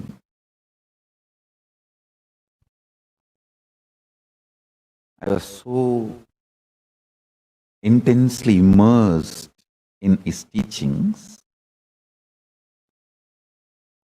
He was showing me, hey, this is Surya. This influences your brain thinking system.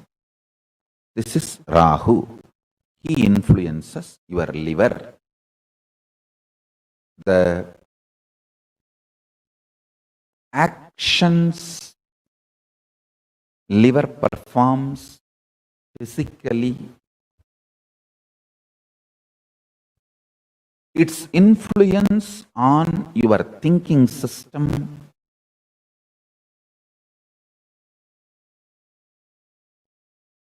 everything. If you map it to the description of Rahu, it will absolutely match. Guru, Brihaspati, is the decision-making mechanism. Influences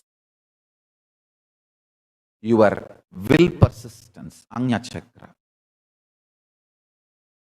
Pituitary glands and its impact on your existence is directly Guru. He was explaining step by step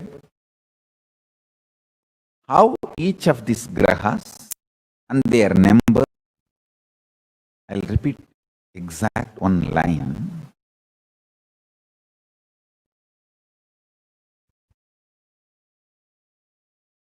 He was touching that Rahu description of how he was describing Rahu and touched my body. Infused that Rahu energy in my liver. I could see immediately so much happening inside me. I just vomited, literally, physically. Felt so fresh, alive, relieved. Of course, after cleaning all that place, everything, my Guru has explained. Ira nepatta Ayul Neelandambi. In Tamil, he said, if the liver is straightened out, life will increase. It is directly Rahu. Rahu is responsible for your longevity. Rahu can influence and put you in addictions and kill you, or he can keep you addiction free, are addicted to right habits and food and keep you happy, healthy for any long. This whole thing is related to your liver. If the liver decides to addict you for certain food, nothing can be done. Just by remembering that food, you will be forced, your whole system will be pushed to eat it. After eating, you will repent, but you will not stop eating. He said, integrity of the liver to the purpose of your existence makes you long, happy, healthily living.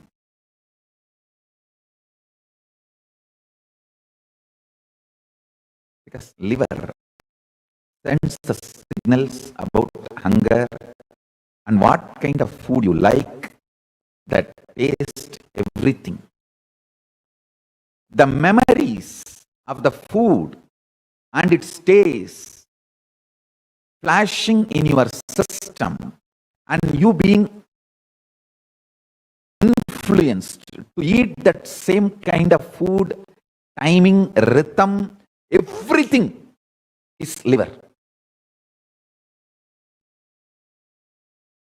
Whether it is alcohol addiction, which is the worst. The best addiction is addicted to fasting. Let me explain my Guru Raghupati Yogi's words. Eera nerpada means if the liver is integrated, it creates right desires, which keeps you healthy, which continuously detoxes you, which creates taste for healthy things. I tell you, my addiction to fasting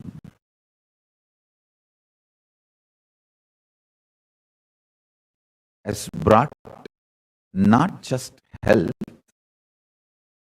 24/7 active, alive, intense living with multi-dimensional work.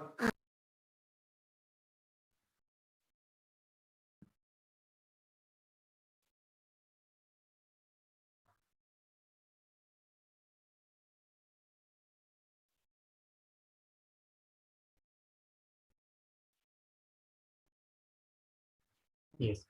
So moving to the next segment, now let's get into the Navagraha Puja. So Navagraha Puja, it's a Vedic prayer which produces tremendous positive energy and helps everyone to gain courage to face any situations in their life. So in the previous multiple videos, we saw the impact of Navagraha related with the various organs of our body. How each of the Navagraha, like Swamiji was discussing about the Rahu, its impact on the liver, the food-related patterns or addictions to the right food or wrong food, how it impacts our life. So same way, we are going to see that each of these Navagraha, they produces tremendous positive energies and help everyone to gain courage to face any situations in the life. This ritual, traditionally performed for 9 planets, brings solace to the person's mind and dilutes any negative influences which can be felt during certain period called Navagraha dosha. When the planets are not in the proper alignment, influencing the persons negatively, due to this people fall into depression and certain low moods. This period may last for some time depending on the power of the planet. So one of the examples that Bhagavan is giving here, Supreme Pontiff of Hinduism, shared with all of us, the impact of Rahu on our liver and the impact of liver, how it has a physical reaction that it forms. At the same time, its impact on our health, the way it can create the depression, the mood swings in us. And many of us would have experienced the different kind of food that we eat has a different impact on our system. When we do the detox, we do feel highly active and energetic. When we have a lot of toxins generated in our system, it has a different mental impact. It has a different impact on our mental health. So likewise, all the grahas have their own impacts on the different parts of the body, not just on the just physical. So when we start relating with the Navagraha through the Vedic prayer, it's going to help us to realign all the various body parts of our system, to realign our mental health and create a positive impact in our life. However, this can be averted with the intelligence. Navagraha Puja is conducted to connect oneself to the cosmic intelligence, to avert any hindrances, and to bestow tremendous peace and contentment in the life. This puja is a collection of prayers and rituals performed to the planets in the form of deities. With the blessings of these 9 planets, the person is helped to attain good health, prosperity, knowledge, and enlightenment. So this Vedic prayer, Navagraha Puja, which is performed through the certain rituals, certain prayers, help us to connect every single individual through those 9 specific planets and take the various benefit out of that, connecting and manifesting those Navagraha within you in the form of various mental health, or good health, prosperity, knowledge, and ultimately enlightenment. So one such Vedic prayer is Navagraha Homa. Homa or Homam, which is a fire ritual. It is an intense spiritual practice which becomes a powerful meditation technique when performed with the devotion. During Homa, one invokes the cosmic energy and visualizes it in the fire. Offering to the planet deity through the fire are made at the same time.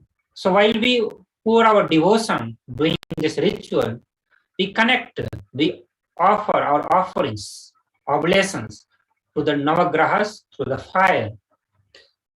Through the mantra chanted and the purification effects of the fire, the body, the space in which the ritual happens, and the people attending the prayer are benefited, and the planetary effects are decreased. The malic effects of the planets are reduced through the Navagraha Homa. When this Homa is done, as a person's spiritual practice, the energy is brought from a nirvani to the physical layer of the body through all the subtle energy layers, healing the person and raising his energy level of energy and allowing him to transform his destiny. So with this, we come to the end of this segment on relating with the Navagraha through the various rituals and puja. Now we will be moving to the another segment.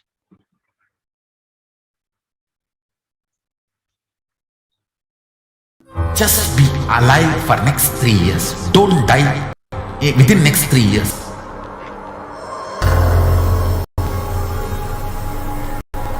Just don't die within next 3 years. Be alive. Somehow be alive. I'm working sincerely. I will reach you somehow. Somehow I will reach you. It's my commitment to humanity.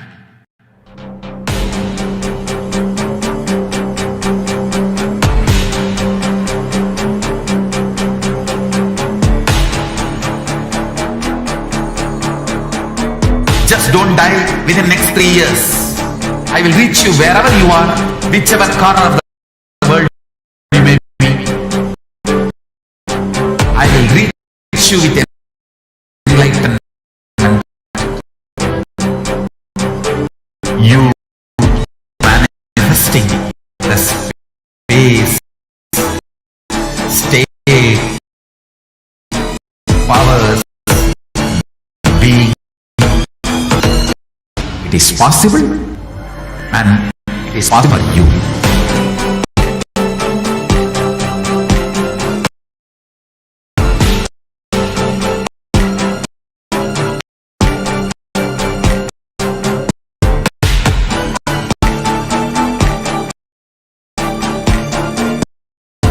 Paramashivoham will reach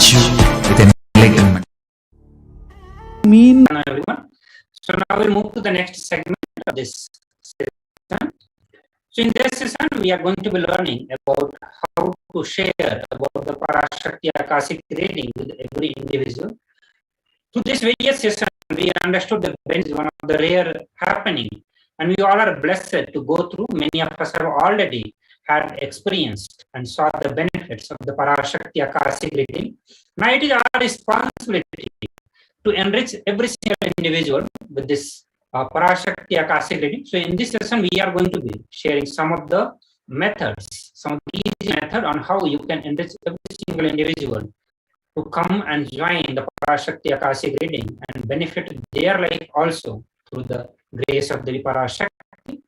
So one of them is first, you can comment on the live YouTube video. You can just log into the KAILASA HDH Nithyananda, you browse to this channel.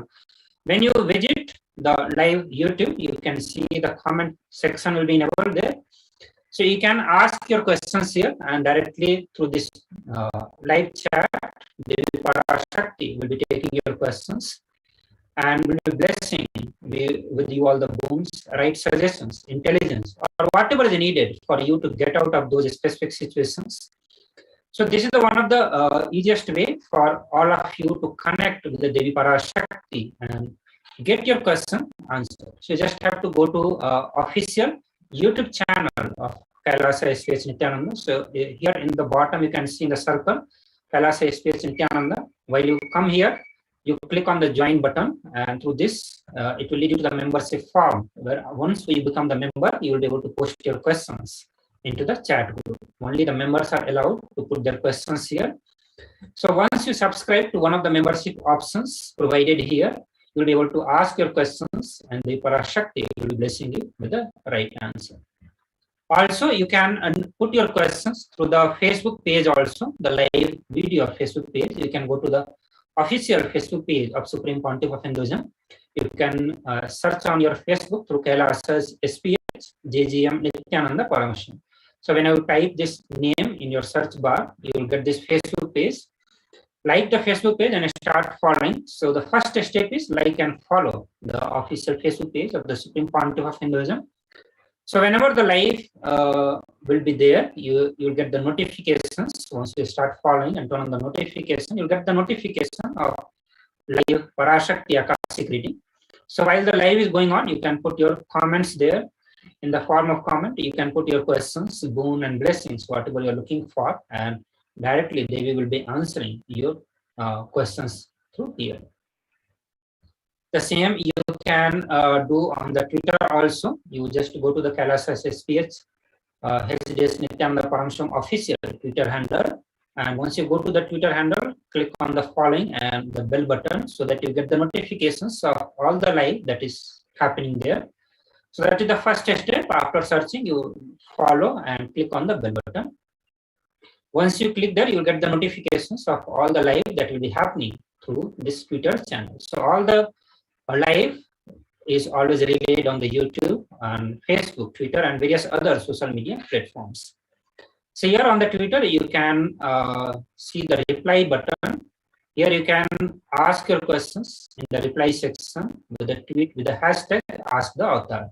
So here you have to note one thing: while you are replying to that live video, you have to put the hashtag ask the author.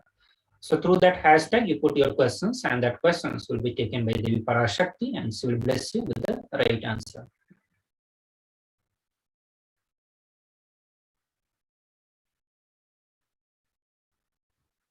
So the next is going to be on Instagram feed. So if you are available on the Instagram, you can directly watch the live happening there on Instagram also. On the Instagram, while you go to your Instagram app, search for Sri Nithyananda. So while you search for Sri Nithyananda, be aware this is the handle name, Instagram handle, ID Sri Nithyananda, KAILASA HDH, JGM Nithyananda Paramashivam. So the first step here is follow the Sri Nithyananda on Instagram. And then once you start following, you will get the notifications for all the live Akashic readings, Parashakti Akashic reading. So once the live is happening, you can put your questions in the comment box of that live video. The another way is you can ask your questions on the WhatsApp chat directly. So if you are not available on any one of the above social media, whether it is Facebook, Twitter, YouTube, or Instagram, you can directly ask the questions to the Parashakti through WhatsApp chat also. So what you need to do, you need to visit kailasa.org. So go to your browser and search for kailasa.org. And there, when you open the kailasa.org website, in the bottom left side or the right side, you will get a chat window pop up. Through that chat window, you can put your questions. You can see here in the yellow circle. So this kind of chat pop-up will appear, and you can put your questions here. Those questions are also directly taken by Devi Parashakti. So with this, we would like to end our segment. Through this, we all learn how to enrich the humanity. So let us all take this effort, sincere effort, or the responsibility to enrich whole humanity to this Parashakti Akashic reading, and enrich every single human being on the planet Earth. Let every human being get benefited to the Parashakti Akashic reading. So with this, we will move to the next segment, and with us we'll have the Acharyas joining to take us into the next session. Till then. So thank you everyone for joining with us. Thank you. And Nithyananda.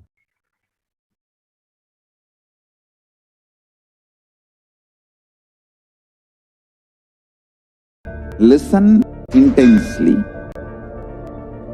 Enlightenment ecosystem, literally enlightenment itself, in your own home, wherever you are. If you cannot come to Kailasa, it's okay. Kailasa can come to you. Kailasa coming to you is Kailasa.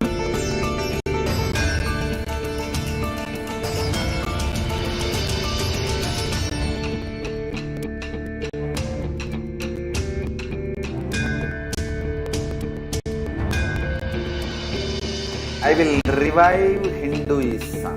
I am a Hindu revivalist, not by any revolution, but by evolution.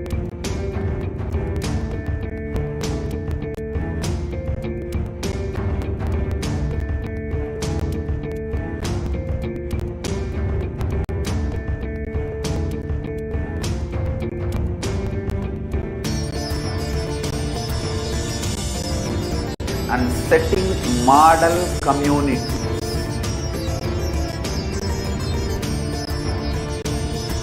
Kailasas, enlightenment ecosystems, Sarvanya Peethas all over the world.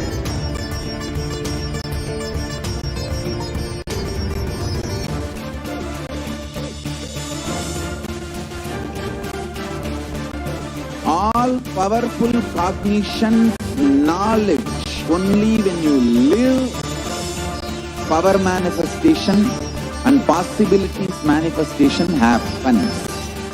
This is a fundamental truth.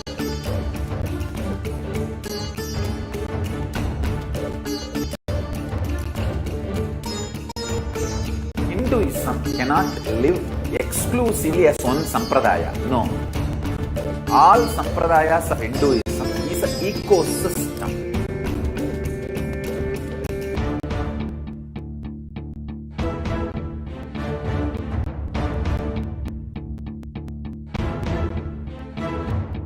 So don't keep quiet thinking that if one sampradaya is attacked, only that sampradaya is going to be affected. All of us are ecosystem.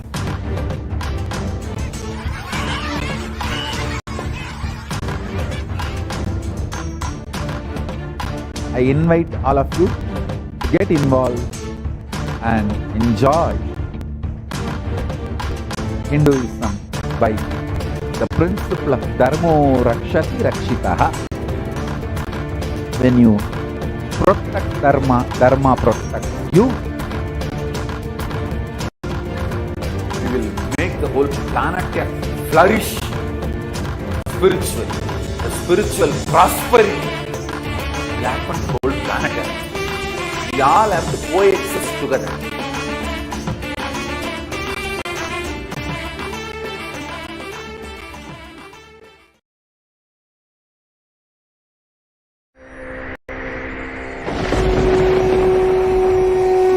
ultimate divine descends in human body and expresses its extraordinary powers and experiences playfully.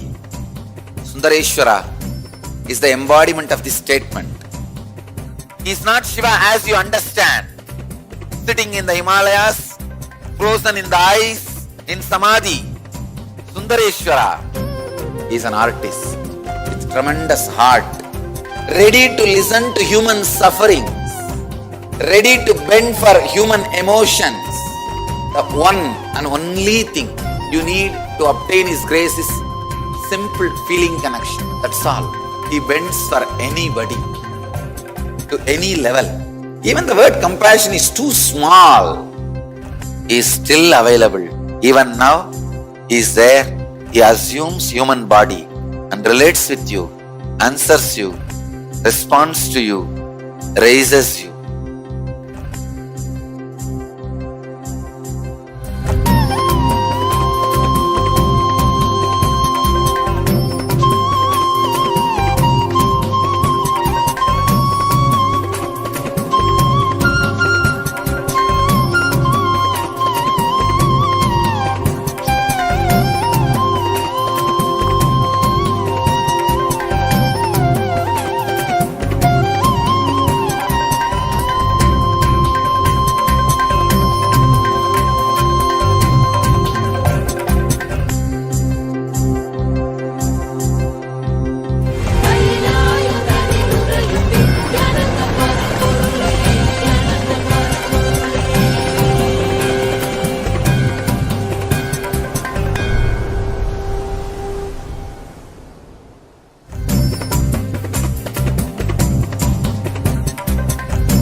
I don't know, I was lost. And then he was done speaking, and just tears just started pouring out of my face. I'm just like, ugh, I don't know what just happened. It was just like unbelievable, just unbelievable. I was just, I'm shaking now just remembering it. I don't know what shifts inside you. It's just, I literally felt the strong initiation happening at that time when Swamiji blessed. I don't know, it just puts you in some different world altogether, and suddenly everything seems possible. Everything seems, like that impossibilities in that 1 second, fraction of a second, that impossibility drops from you. And you just, everything seems possible, that you get into that space of possibility. And I think, that is the greatest, dropping the impossibilities is really, and something changes in you, something shifts in you. You can physically feel the change. And the energy that is generated, it really, it's phenomenal.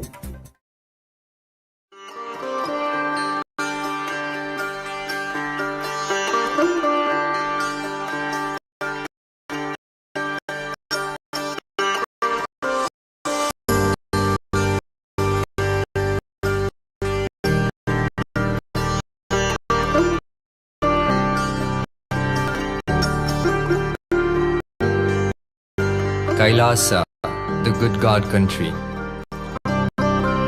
Hinduism has something great to offer. He God Paramashivoham. Because He gives us what we want, but because He is good. And He has so much to offer to the world that makes the best nation.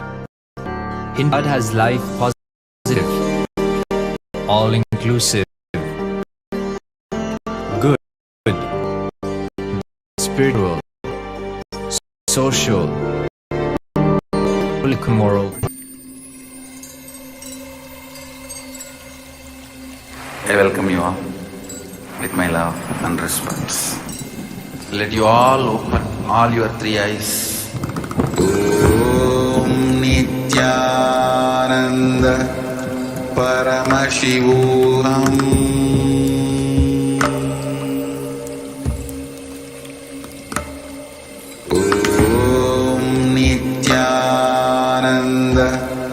Paramashivoham.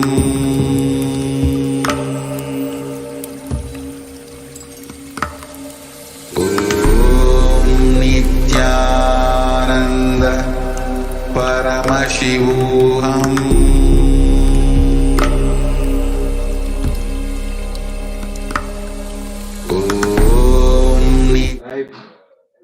Nithyanandam, we welcome back all the viewers who are watching us live on Nithyananda TV, on Facebook Live, YouTube Live, and various other social media platforms. We have seen about the various revelations by Devi Parashakti on how to overcome the problems we are facing in our day-to-day life due to the pandemic, and how offering the various connecting to the Navagrahas and offering the various pujas and homas to Navagrahas can enhance and get us out of all these negative problems and the negativity that surrounds us, and have the space of Guru in all our lives. And now, as we have seen all the revelations by Devi Parashakti, let us see how to connect to Devi Parashakti herself by the offerings which have been prescribed in the Vedas and Agamas.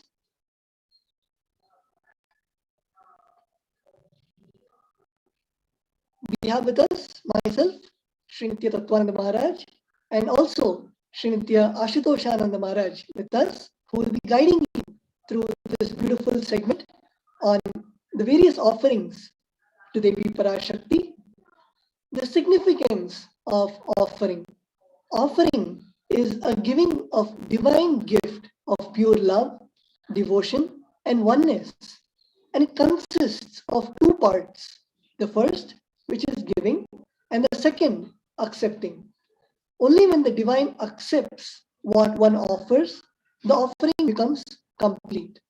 The offering is not made out of fear nor out of greed. When an avatar lands, the offerings are purely a part of the grand Leela played out for the only purpose of enlightenment. Many times, in many stories in our Puranas, we have seen that just by offering, it is not accepted by the divine, but the space of gratitude and devotion and oneness that we carry inside us, that is what the divine accepts. And here we have the reference of the Dhyana Shloka of Devi Parashakti from the Agamas. Induni bhaveda karavanhi nayanam syat pankaja varabhaya japaksha sarayuktam angahima bhushana vichitra vasanam syat tungamakutojjvala manonmani swarupam. The meaning of this beautiful Dhyana Shloka is moon-like face, holding Veda on hand, fire in eyes, with lotus flower gracing and blessing hands, and one hand with the Japamala, beautifully decorated with jeweled ornaments in wonderful clothes and shining crown. Her name is Manonmani. This is a beautiful Dhyana Shloka which describes the various attributes and aspects of Devi Parashakti in the form of Manonmani. Let us now enter into the second Dhyana Shloka describing Devi Parashakti. Dhyaye Devim Trinetram Shashini Bhavadanam Vedahastham Dadhanam Savyet Padmam Varadamapare Chabhayam Chakshamalam Divyair Vibhushita Tanu Brahmadibhi Pujitam Devi Meva Manonmanim Pratidinam Kamartadatrim Shubham.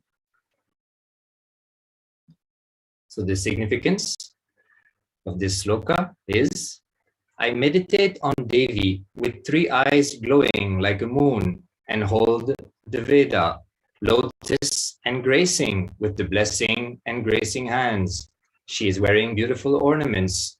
She is worshipped by Brahma and other many gods and showers auspicious boons for all actions every day. This is from the Mula Agama Manonmani Dhyanam.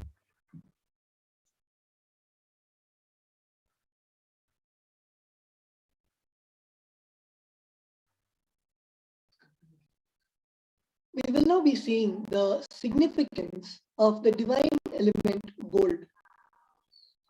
In the Atharva Veda, it is beautifully given.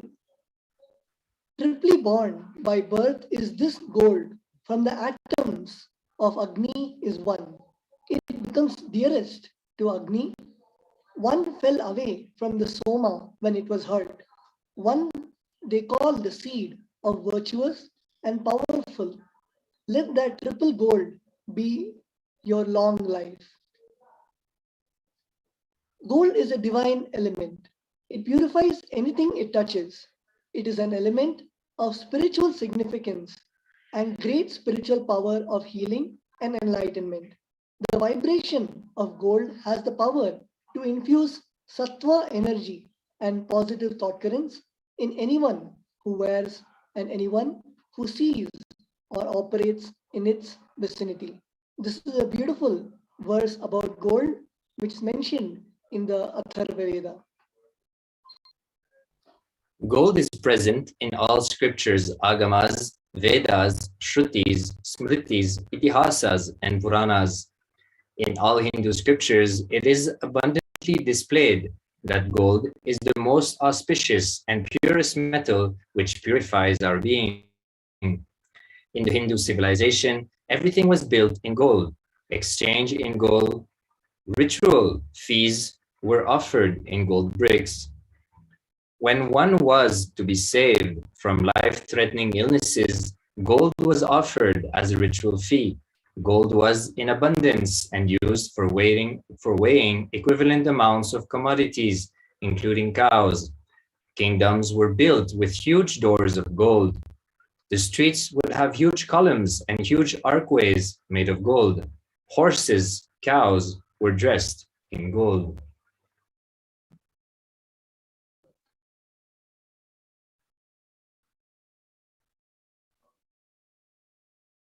The Hindu civilization thrived on the banks of rivers of gold. The Indus River was called Hiranyamaya, the river of gold, and in Rig Veda, the river Sarati was called Hiranyavartani in Atharva Veda. Gold is the supreme element for offering gifts to the ones you love and revere. Temples are constructed and paved in gold. Deities are made in gold and decked and adorned in gold because it preserves the enlightenment energy for thousands of years. It lasts forever.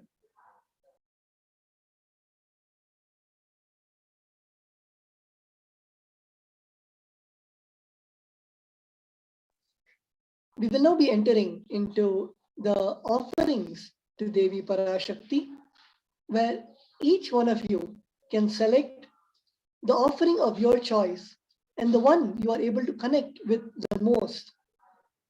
The first offering we have is the offering of E-Hundi. We have the verse from the Vedas and Agamas. Bhakti Priya Bhakti Gamya Bhakti Vashya Bhayapaha Shambhavi Sharadaradhya Sharvani Sharmadhayini. Devi is fond of true devotion and is realized through devotion. She can be won over through true devotion. She removes all fears.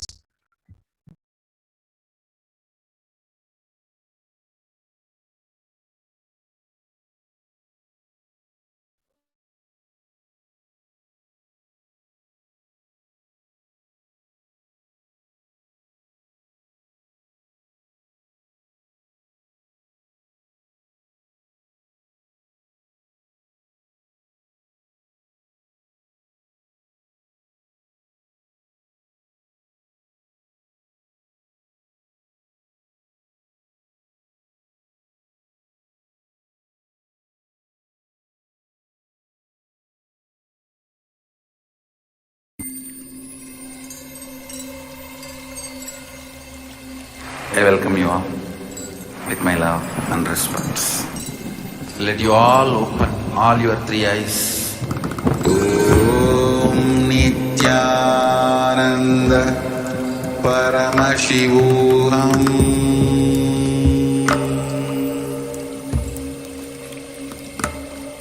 Om Nithyananda Paramashivoham.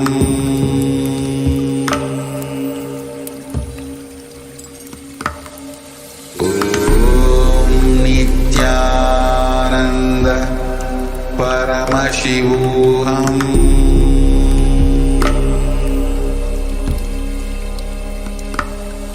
Om Nithyananda Paramashivoham.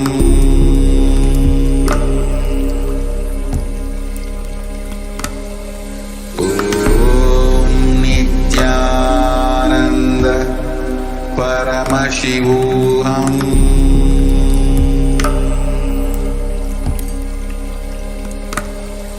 Om Nithyananda Paramashivoham. We apologize for this technical glitch. So the E-Hundi, if there is any fear in the minds of devotee, Devi is sure to remove that fear. It is stated that Devi likes to be worshipped in autumn. Here, it is meant that autumn of our lives, when thoughts turn more and more inwards, the role of the divine is known and understood clearly. The need for Devi worship becomes stronger.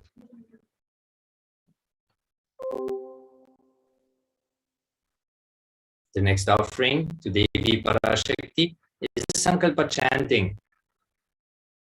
The goddess enchants this universe, and she herself gives birth to this universe. That goddess, being prayed without interest in any things, gives that knowledge that leads to salvation and gives wealth in materialistic sense.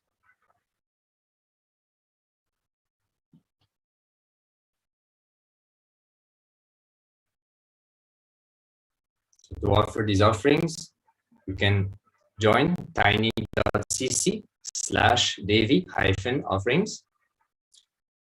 The next offering to Devi Parashakti is the Sahasranama Swarnakasu, which can be offered with the values of 75, 151, or 251 USD.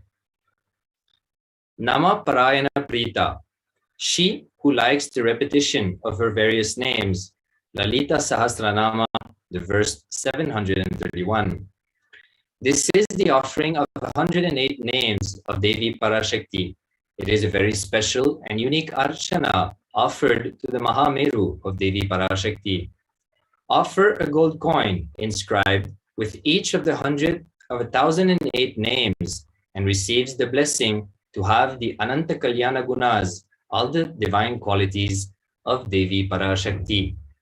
So this offering is made available.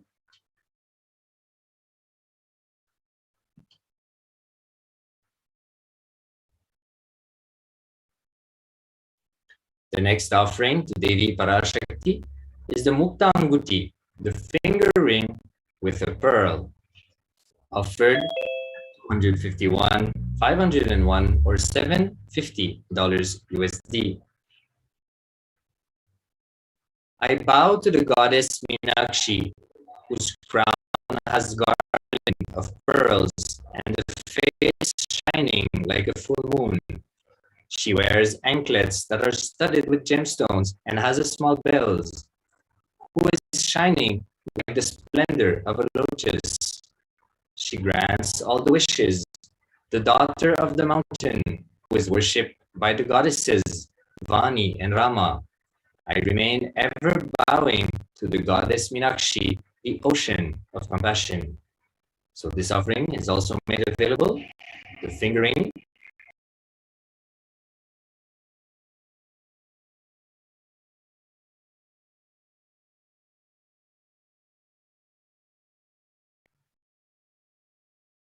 The next offering to Devi Parashakti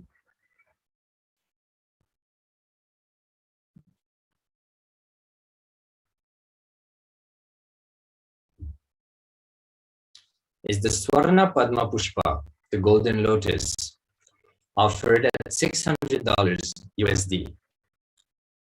In the Kamikagama, it says, all the kalashas should be wound around with suitable thread and covered with a new cloth. They should be adorned with a lotus flower made of gold.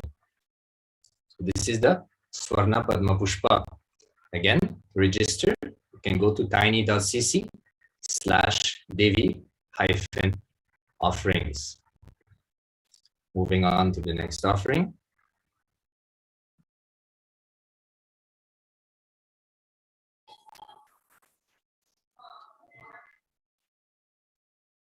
There are hundreds of scripture references for using lotus in the worship of Paramashiva. Almost everything in worship of the ultimate involves the consecration of deities of worship or meditating on all the mudras and asanas used during worship involves the lotus flower, lotus leaf, lotus pericarp, lotus petals.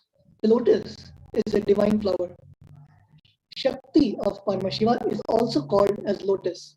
Even the base of the Paramashiva linga is in the form of a lotus. The disciples of Paramashiva are also considered as lotus. Offer the golden lotus in any size you wish to and be blessed to have the state, space, powers and being of Devi in your inner space amidst any and every adverse situation in life.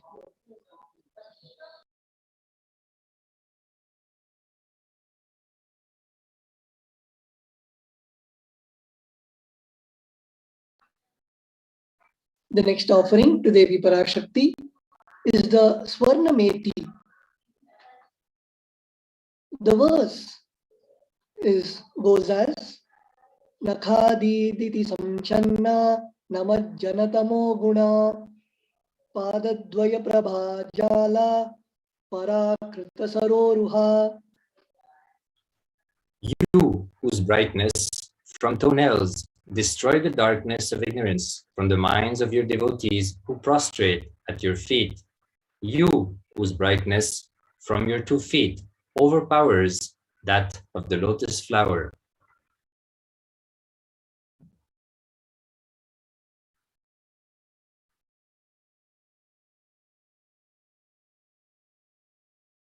Offer the toe ring to Devi, adorning her sacred feet, to be in constant gratitude for receiving her blessings in even the most difficult aspects of our lives. Moving on to the next offering.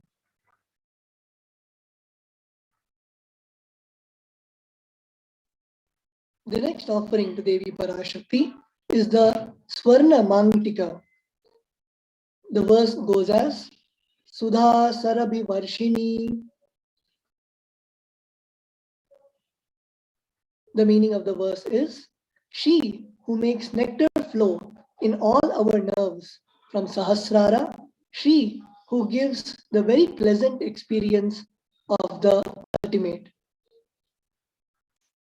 The Mangtika represents the nectar flowing from the Sahasrara chakra, which is fully open. Again, this offering is made available at tiny.cc/Devi-offerings.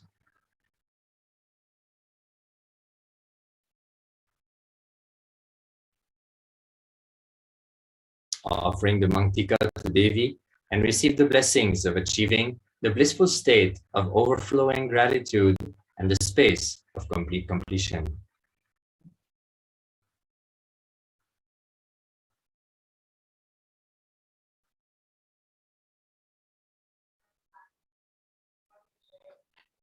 The next offering to Devi Parashakti is the Pratyakshapada Puja. The verse of the Pratyakshapada Puja goes as Nakhaditi Sanchanna Namad Janatamo Guna Padadvaya Prabhajala Parakrita Saroruha.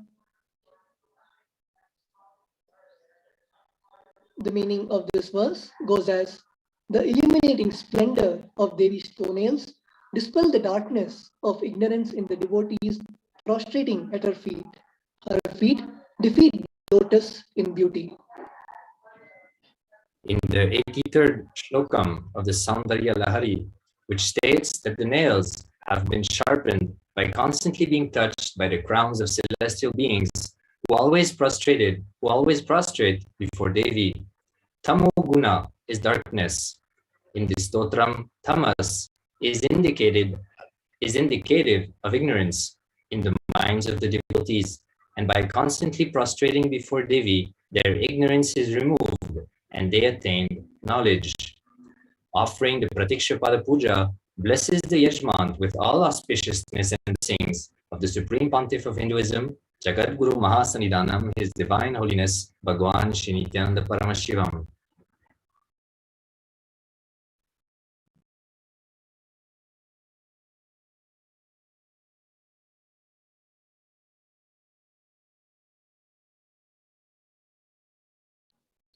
The next offering to Devi Parashakti is the Vastra Seva.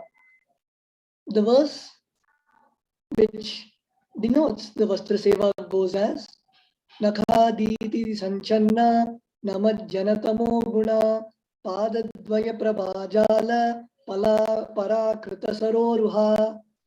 The meaning of the mantra goes as the illumining splendor of Devi's toenails dispel the darkness of ignorance in the devotees prostrating at her feet. Her feet defeat the lotus in beauty. So again, this offering is made available at tiny.cc/Devi-offerings. So here we have a recapitulation of all the offerings: Ihundi, Sankalpa chanting, Devi Sahasranama Kasu, Muktanguti, Swarna Padma Pushpa, Swarnameti, Swarnamangtika, Pratikshapada Puja, and the Vastra Seva.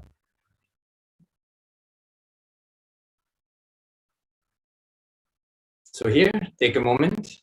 You can see the links being displayed. We'll give you a moment for you to access those links on your browser, on the internet, to offer the offering which you feel most connected to. We'll be guiding you in doing those very shortly. So take a moment and write down these links. First one is registration for the Bhava Samadhi Darshan. Second link, the Devi offerings. And the third link, the Sankalpa.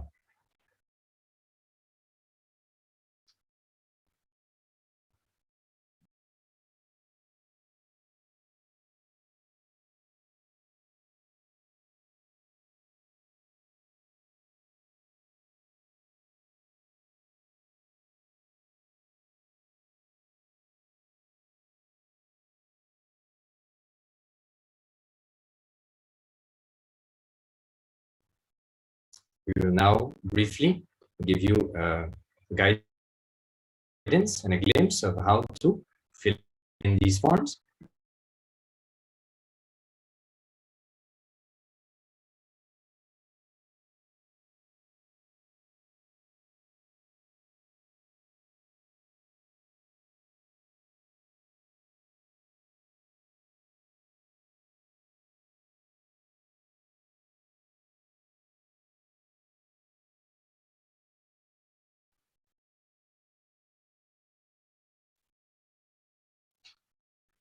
So here we can see the first link, which is for the intentions for offerings. So when you type the URL, you will be redirected towards here, where you will have to agree to the affirmations and the various other statements, fill in your name, your email, phone number, city, and all the personal information, and select in the drop-down menu the darshan for which you wish to participate, as well as making an offering. And once that is done, you can go to the next, can click on the next and finalize the registration. The second link to make the offerings to Devi Parashakti, Bhava Samadhi Darshans, donations. So here on the top, you can see Sevas, where you can click and choose the option, the Seva that you would like to offer to Devi Parashakti. So for instance, we can select the Swarna Mangtika, the golden hairline jewelry. So once selected, you will see the offering, the value of the offering, as well as the quantity. If you want to offer it more than once, you can change by pressing the upper arrow. And then you can click on Add to Cart. Once you add to cart, you'll be redirected to the following page, where you can again confirm the quantity and the amount of donation which is related to the seva, and proceed to checkout once everything is adequate. And once you go to the next, then you will have to fill in the billing details in order to complete the offering, as well as the method of payment that you'll be following.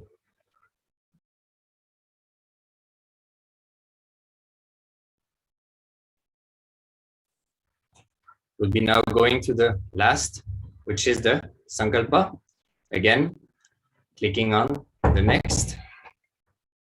Again, accepting, agreeing to the various affirmations and filling out the details where your name will be chanted along with the offering in order for you to receive the blessings that Devi showers when we make these various offerings.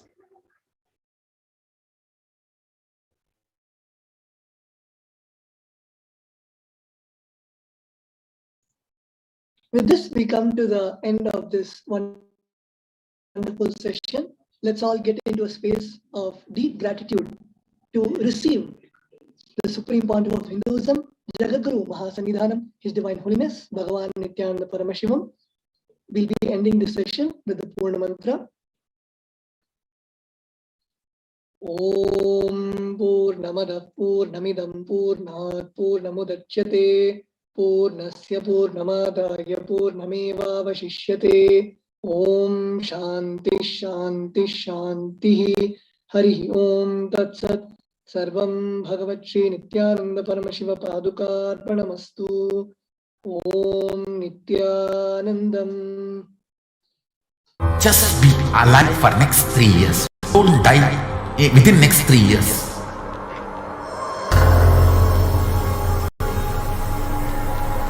Just don't die within next 3 years. Be alive, somehow be alive. I'm working sincerely. I will reach you somehow. Somehow I will reach you. It's my commitment to humanity.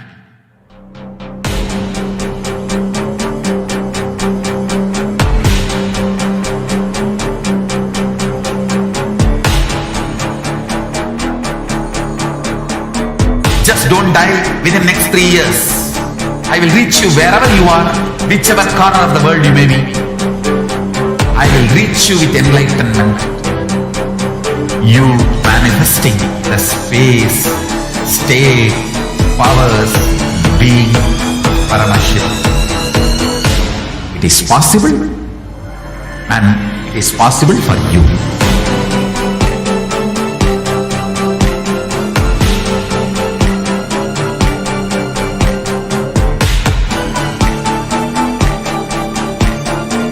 Paramashiva will reach you with enlightenment science. I know he is going to do the job. Alive, yes, nothing else.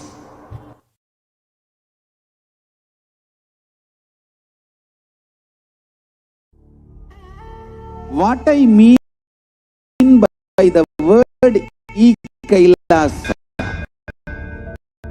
listen intensely. Enlightenment is literally enlightenment itself. in your own home, wherever you are. If you can Kailasa, it's so Kailasa can come to you. Kailasa coming to you is Kailasa.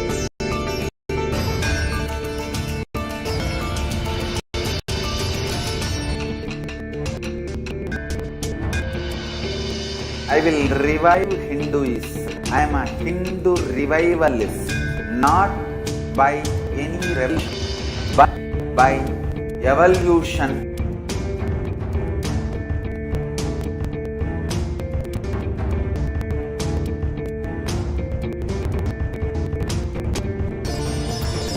And set modern rules. KAILASA, Sarvanyapita.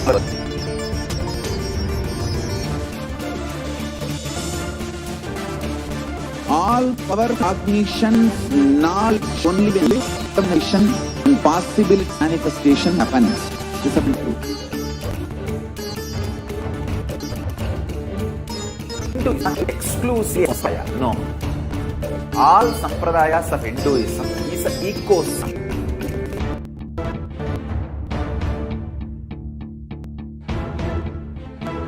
So don't keep quiet thinking that if one Sampradaya attack, only that Sampradaya is going to. All of us are ecosystem.